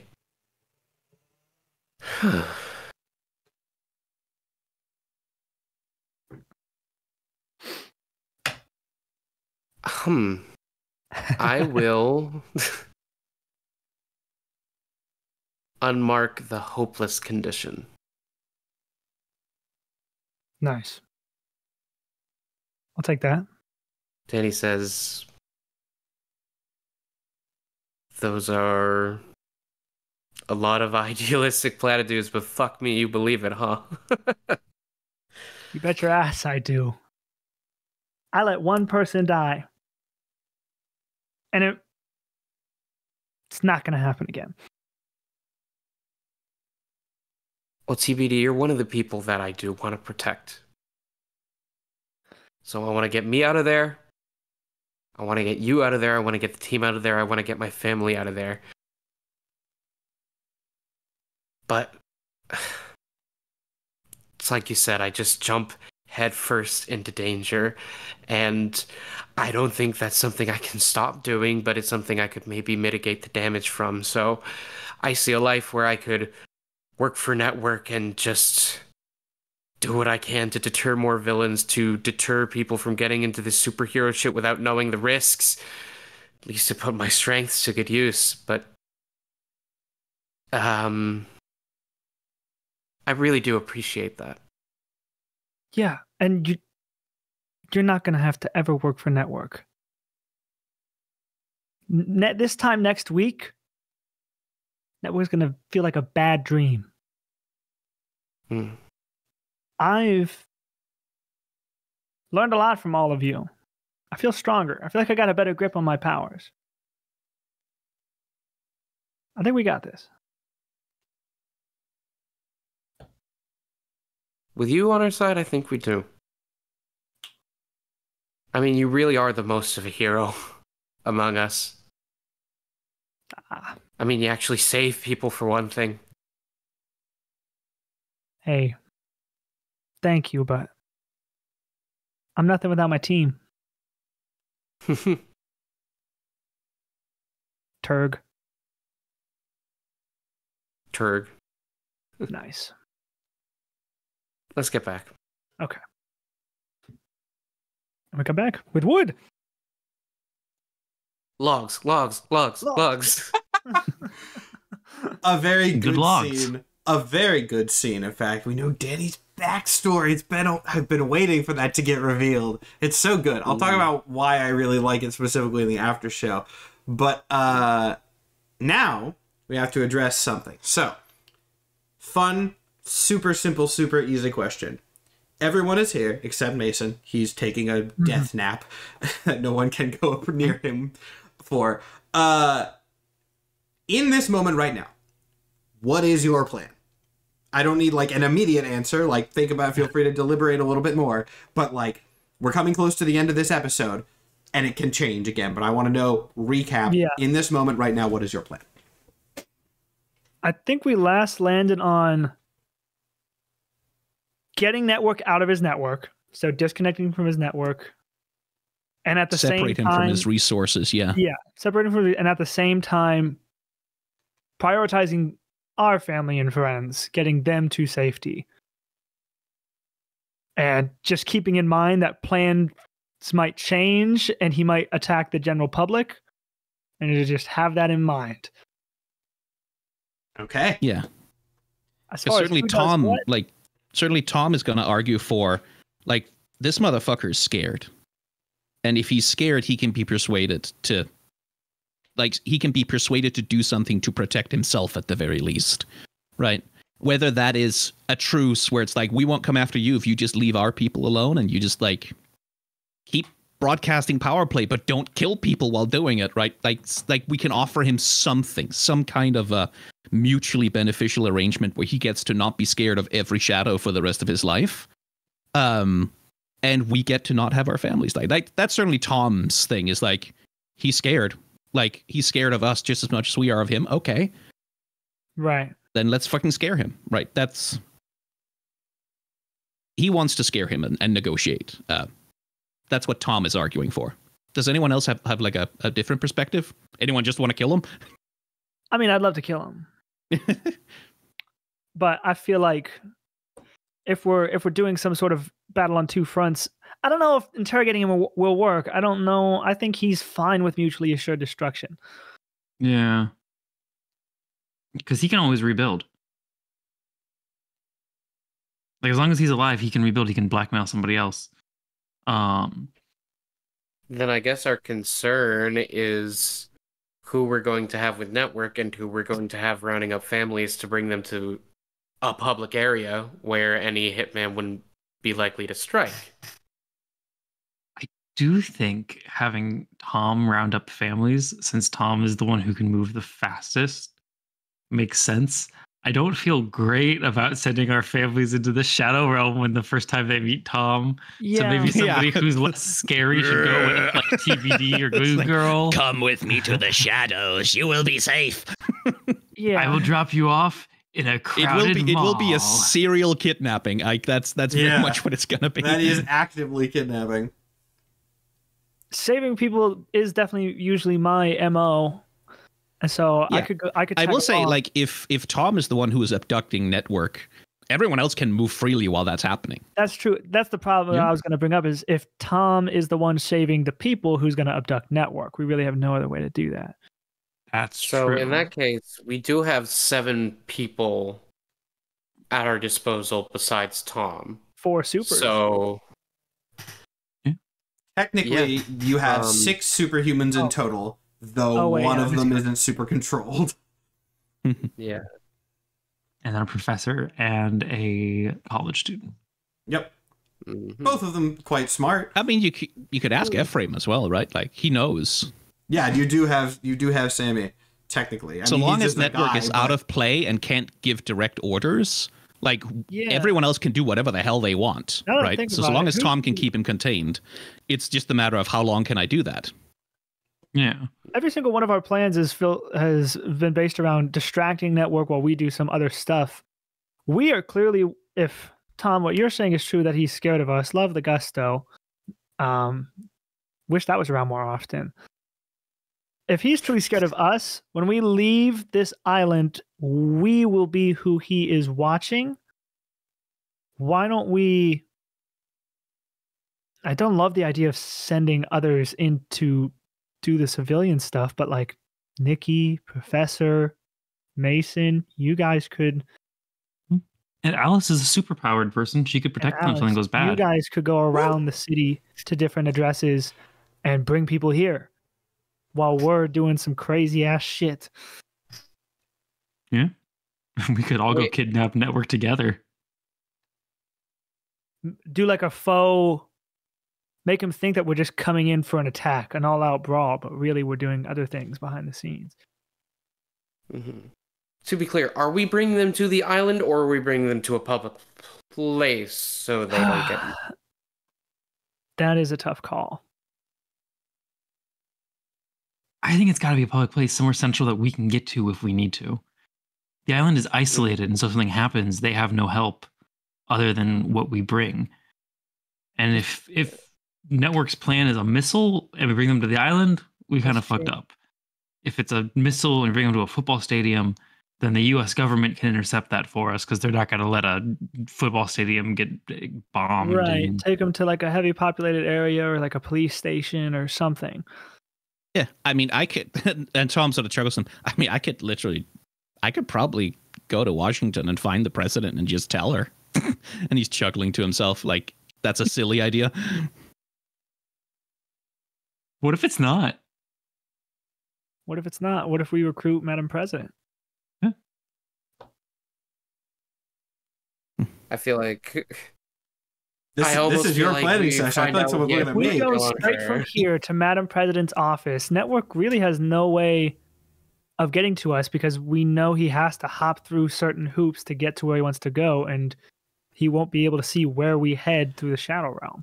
I will say one thing to that point. I'm not going to say it is impossible, but I will say that plan would require That's Tom gonna to take do a larger while. That is the largest the largest travel that Tom has ever taken by like exponential amounts. Oh yeah, and like Tom currently is feeling good, and he's like, he brought it up as a joke, but if everyone wants to do it, he will do it. But it's a thing of like, we have no idea how long that's going to take him. And it of could course, take him also a week. speaking to Tom, like you do now, as best you can tell, have maybe a little bit more influence in the Shadow Realm, considering that you have the favor of its god, but you have no idea how much favor you have or what. And I like I said, I understand in character you're feeling good at that. I get Yeah. In character, Tom is overconfident right now. Yeah. But it is like. I think Daddy would ask Tom, well, what's the farthest you've traveled, and how does that compare to all the way across the country? I mean, I've jumped across Seattle.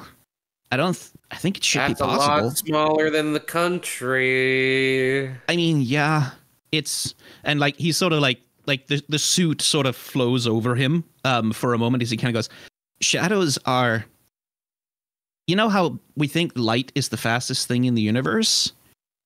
The thing is, everywhere light goes, darkness gets there first, and it's waiting for it. Everything is, and like he almost seems to be talking to himself, everything is connected fundamentally by the dark. I think I can go anywhere. Just, I don't know how long it'll take. We should experiment with that later. And we definitely don't want you to overexert yourself, especially with so much riding on it. Yeah. I mean, I was just joking. We gotta deal with network. I can't go.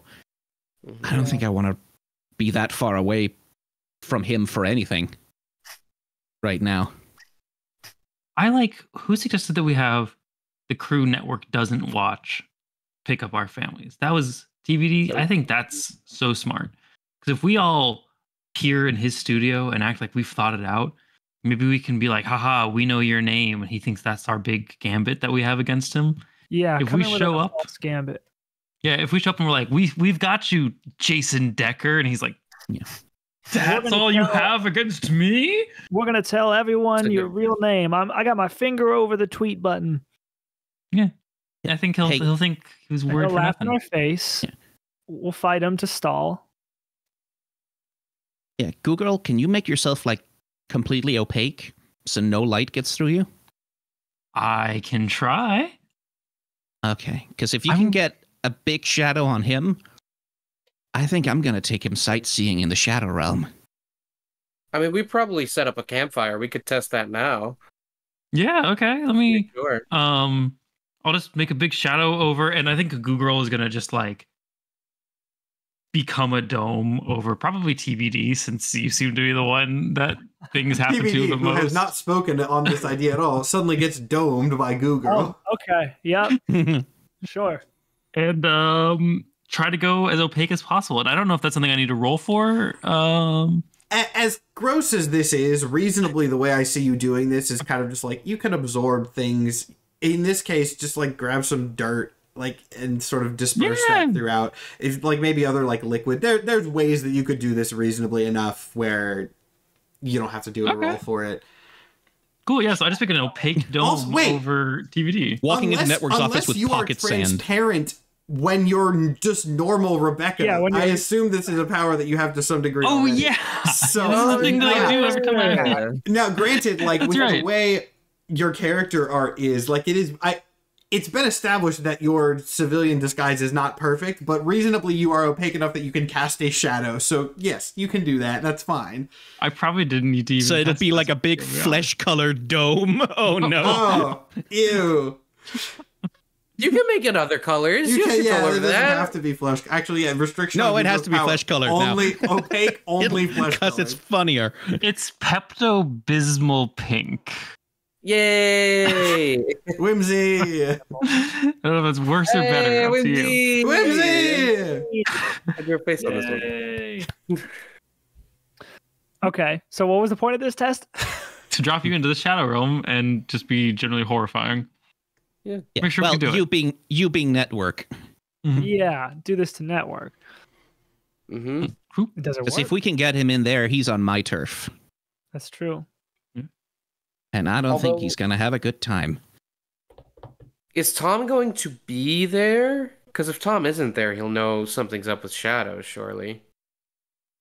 I can just be standing next. I mean, the light is going to fucking suck, but I think I can just be standing next to her and jump in. All right, then. I can dome you both. Please don't phrase it like that. Kind of crazy. All right. Yeah. So, I'll say again, for the sake of audience and myself, what's the plan? We're sending our less important. Ooh. Yeah. Great, Less great important- start for less morale. important to network. Stop. Less important. Our secret unmonitored friends. Yes, our less high profile allies to go and save everyone that matters to us. And then we go for a full frontal attack. Just quote pause unquote. real quick. We had a little camera glitch on that anyway, so it's probably good to take that again. I'm sorry, it was like a Discord thing. But I do love that this plan can be summarized as we're going to send the expendable people to pick the ones we love up. Yeah. Hey, they're like our secret Avengers. Like I said, we did have a camera glitch, so I didn't interrupt you for no reason. Say it again, I'm sorry. Okay, so we're going to send our not less loved, but less important allies, less important to network, to go and pick up the other people that we love, while we do a full frontal attack on network, sort of gambiting that's all we came up with, was like, we're going to reveal your name, and he's going to laugh in our face, and we're going to fight him, and by the time it's time to send him to the Shadow Realm, our families will be safe. All right. Follow-up question for this. When are you planning on executing this? Soon. Soon like tonight? Soon like tomorrow morning? What is soon? I think we want to let Mason have his beauty sleep. Yeah, probably Yeah, tomorrow morning. morning. Tomorrow morning. But tomorrow Like, morning gives network some time has to prep. network has the night to try and find us, basically. Got it. I'll say this now, a little bit ominous, but any other character moments we want, that's not ominous, we're just getting close to the end of the episode. We're approaching 3.5 hours unedited. Any other character moments anybody wants to have during this episode? I don't want to jump to the end, especially with what this episode has been so far, and we're approaching the end. Again, if the answer is no, totally fine. We might have covered it all, just extending the option. Yeah. Did TBD want to have a chat with Tom, sort of in private? Or is he just content? Like, okay, he seems to be confident. I feel like there's nothing that TVD could say to Tom. Like, even if Tom says everything that happened that I, the player, heard, what's Taylor gonna do? you know? What I am guess it's gonna more a do? matter of like, is Taylor like worried that some dark god is weaving schemes? Yeah. It'd probably be good to have a combo. Rephrasing slightly because it's funnier. Some dark god, the dark god. The dark it's not, god, This yeah. isn't theoretical. Because like your at this experience of point. Aresh Kagal is like shadows and like messages etched into photographs. It's way more Like, your sense of her is entirely a horror movie. Yeah. Right. Yeah, we should probably have a convo. I'll also want to talk with Nikki as well. I was wondering if that was I was going to raise. I was like, also remember NPCs are here. We'll do Taylor and Tom first. Cool. For some unknown reason, we find ourselves together. Yeah, I think everyone like a bunch of other people have gone to like get ready for bed or whatever, and Tom is sitting by the fire and just kind of staring at it. Taylor will join you. Be like, so feeling rather optimistic, are we? I mean, it's not so much I don't know if it's optimism. It's just I'm just not that scared of him anymore. Yeah, why is that? That walk And really Tom- through your head? Yeah, and Tom's like, I mean, I am scared, right? Because like, if we fuck this up, people are gonna die. But if we let him keep going, people are gonna die anyway, right? And it's just, I think maybe thinking about everything that's happened, I think maybe there's scarier things than just one self-obsessed tacky asshole with a TV show. Right. Like some weird shadow god in a different dimension, perhaps? And like you definitely sort of catch Tom off guard with that one. Like he was like, I mean, sure. I mean, I don't know why you bring that up, but yeah, like that would be a thing that was scarier than him. I mean, I don't know. You walked away, but when you came back through the shadow realm. Seemed a little unnecessary. Like this is like a, yeah, I mean, I honestly, I was just kind of, I didn't even, so like, and like he sort of looks around to make sure that so like, I was reading about, like, I spent a little time reading about old gods, and like the things you do to, the rituals and stuff. And I made a sacrifice to Ereshkigal, and I asked her for, like, and you definitely get, like, he's not telling you everything about this. Like, he's just says, I asked her for protection, and I think she's giving it to us. Like, I don't know that that's just going to save us, but I mean, I don't know how much you didn't really see that much when we were in there, but she's like, I'm just saying, like, there's scarier things than network out there, right? Yeah. Yeah, there is. Sacrificing stuff to a god? I mean, it was a couple of T-bone steaks and some wine. Did it work? I think so. I mean, she seemed happy with it. Yeah, great. I don't know if her being happy about things is necessarily the same as a good thing. I mean, it's better than her being pissed at us, right? Yeah, I guess. I don't know. I just worry. I mean, who am I to talk? We're kind of all over our heads, but we don't know much about powers. We really don't know anything about weird shadow gods. I mean, yeah, I mean, I guess, but this is kind of all I've got to hold on to right now, dude? We gotta do something, and if I don't believe in this,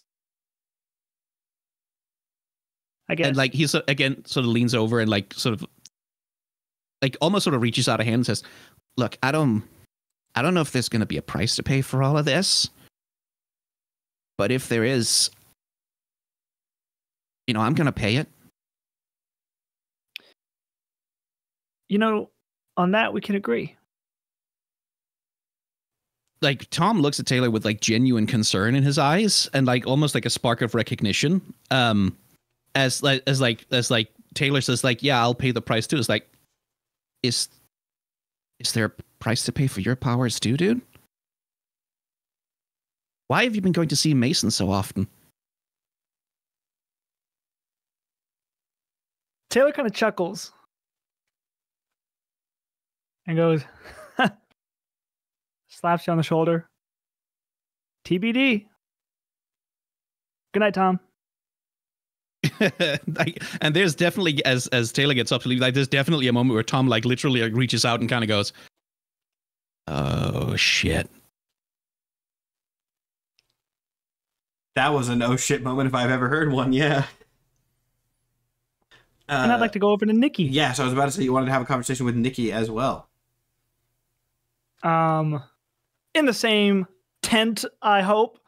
I'll throw you a bone, sure. Let's go. It's gonna be your last chance. And I'm probably gonna mishandle it. We're going to bed. I kind of like roll over and just be like, Nikki, you're sure you're good with being a part of the plan? I feel terrible sending you out somewhere. She laughs and she thinks about it for a second, then goes, I mean, if it helps, it was, I guess, more network that forced me to be part of the plan than you. Honestly, I'm just happy that I'm on the helpful side of it. That's true. Well, for what it's worth, I'm getting a better grip on my powers. I have a feeling that even if we're not sharing a space, I could still protect you. She So- sits up a little bit at that, genuinely curious. She's like, you really think you can do that? Like, I think know, so. I don't know exactly how your powers work. I don't think you know exactly how your powers work. No offense, but that sounds good. I don't know. There's been moments lately where I guess you'd call it like spidey sense or something, when we're separated from like the rest of the gang, and I'll get like a bad feeling. And then we talk about what happened later, and they're like, oh, yeah, some shit went down. And I was like, I felt that. I could feel that. I could tell some shit was going down. Do you feel anything like that now? Not here. You see her visibly relax a little bit at that. Okay. Huh, good. What, Mason? He kind of freaks me out a little bit. Yeah, but as long as, like you said, as long as nobody approaches him while he's in sleep mode, he should be all right. Don't worry, I will not go anywhere near him.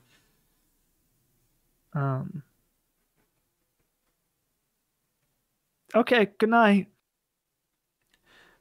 She, like, I imagine you lay down very quickly after that. And then she kind of like sits up for a second, or stays up for a second. And like her mouth opens like she's gonna say something. And then she closes it again. And then her mouth opens again and just hangs up for a second and goes, Taylor, one more thing real quick. Yeah. I know you probably get this a lot from the people because you save a whole lot of people over the past couple months, but thank you for helping me out and sticking with me through all this. Like, it's been weird, and I'm sure it's been way weirder for you than for me, but I appreciate it, really.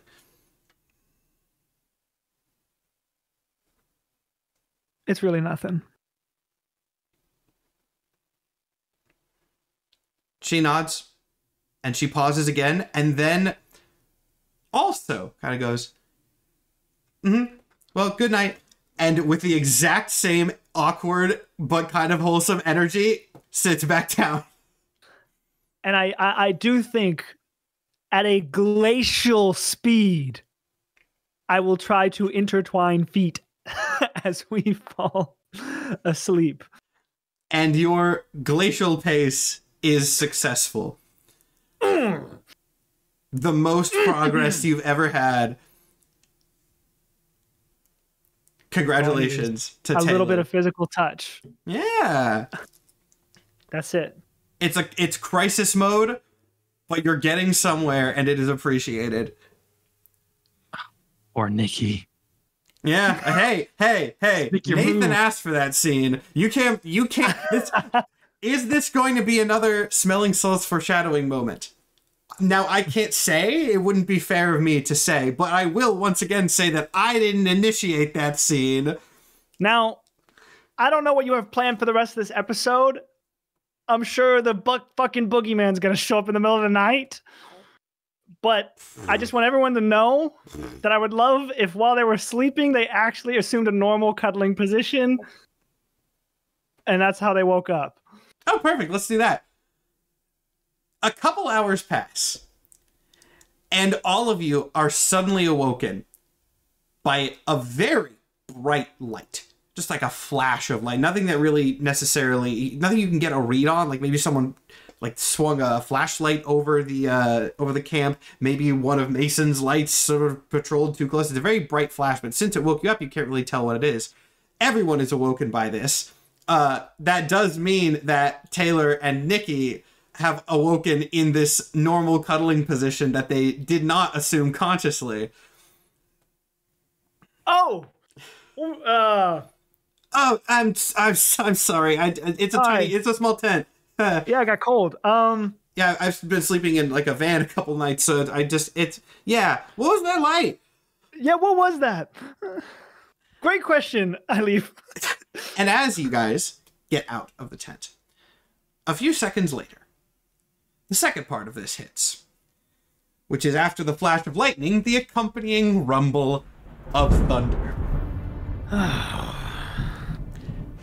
Ooh. I think I know what this is.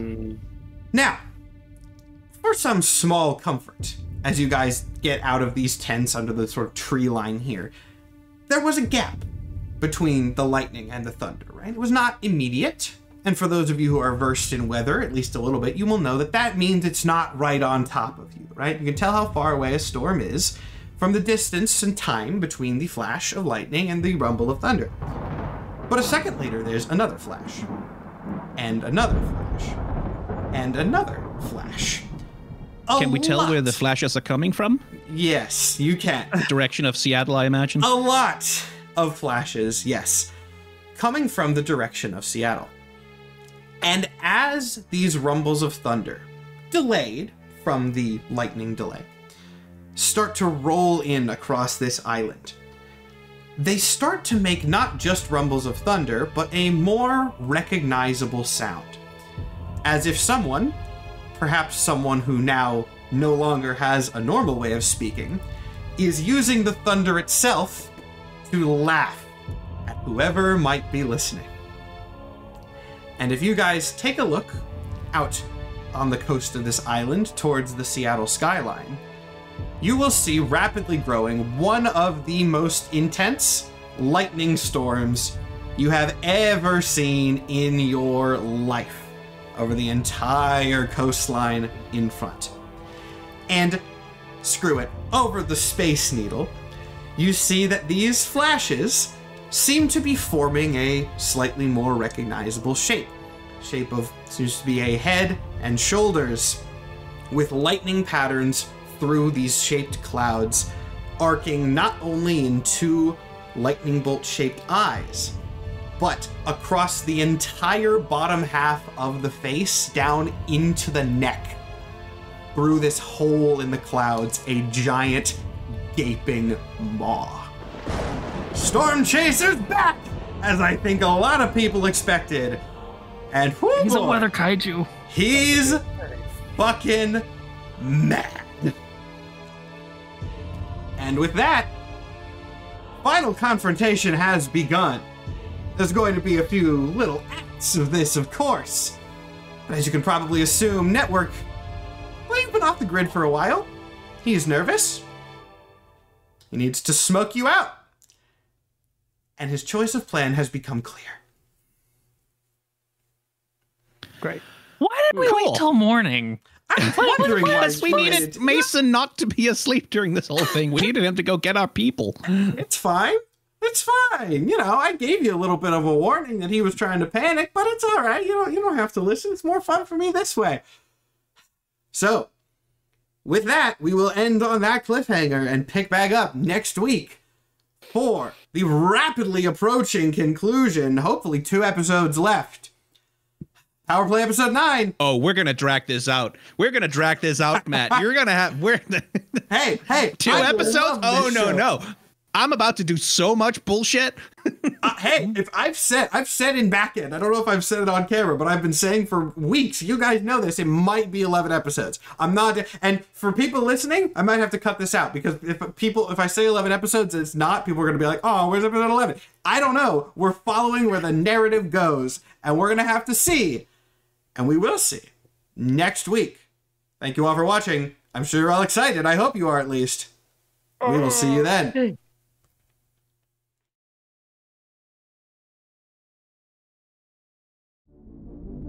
How long has it been? Approximately 7 hours and counting, sir?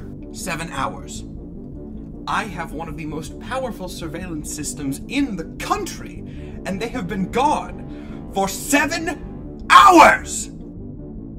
I want every drone in the sky.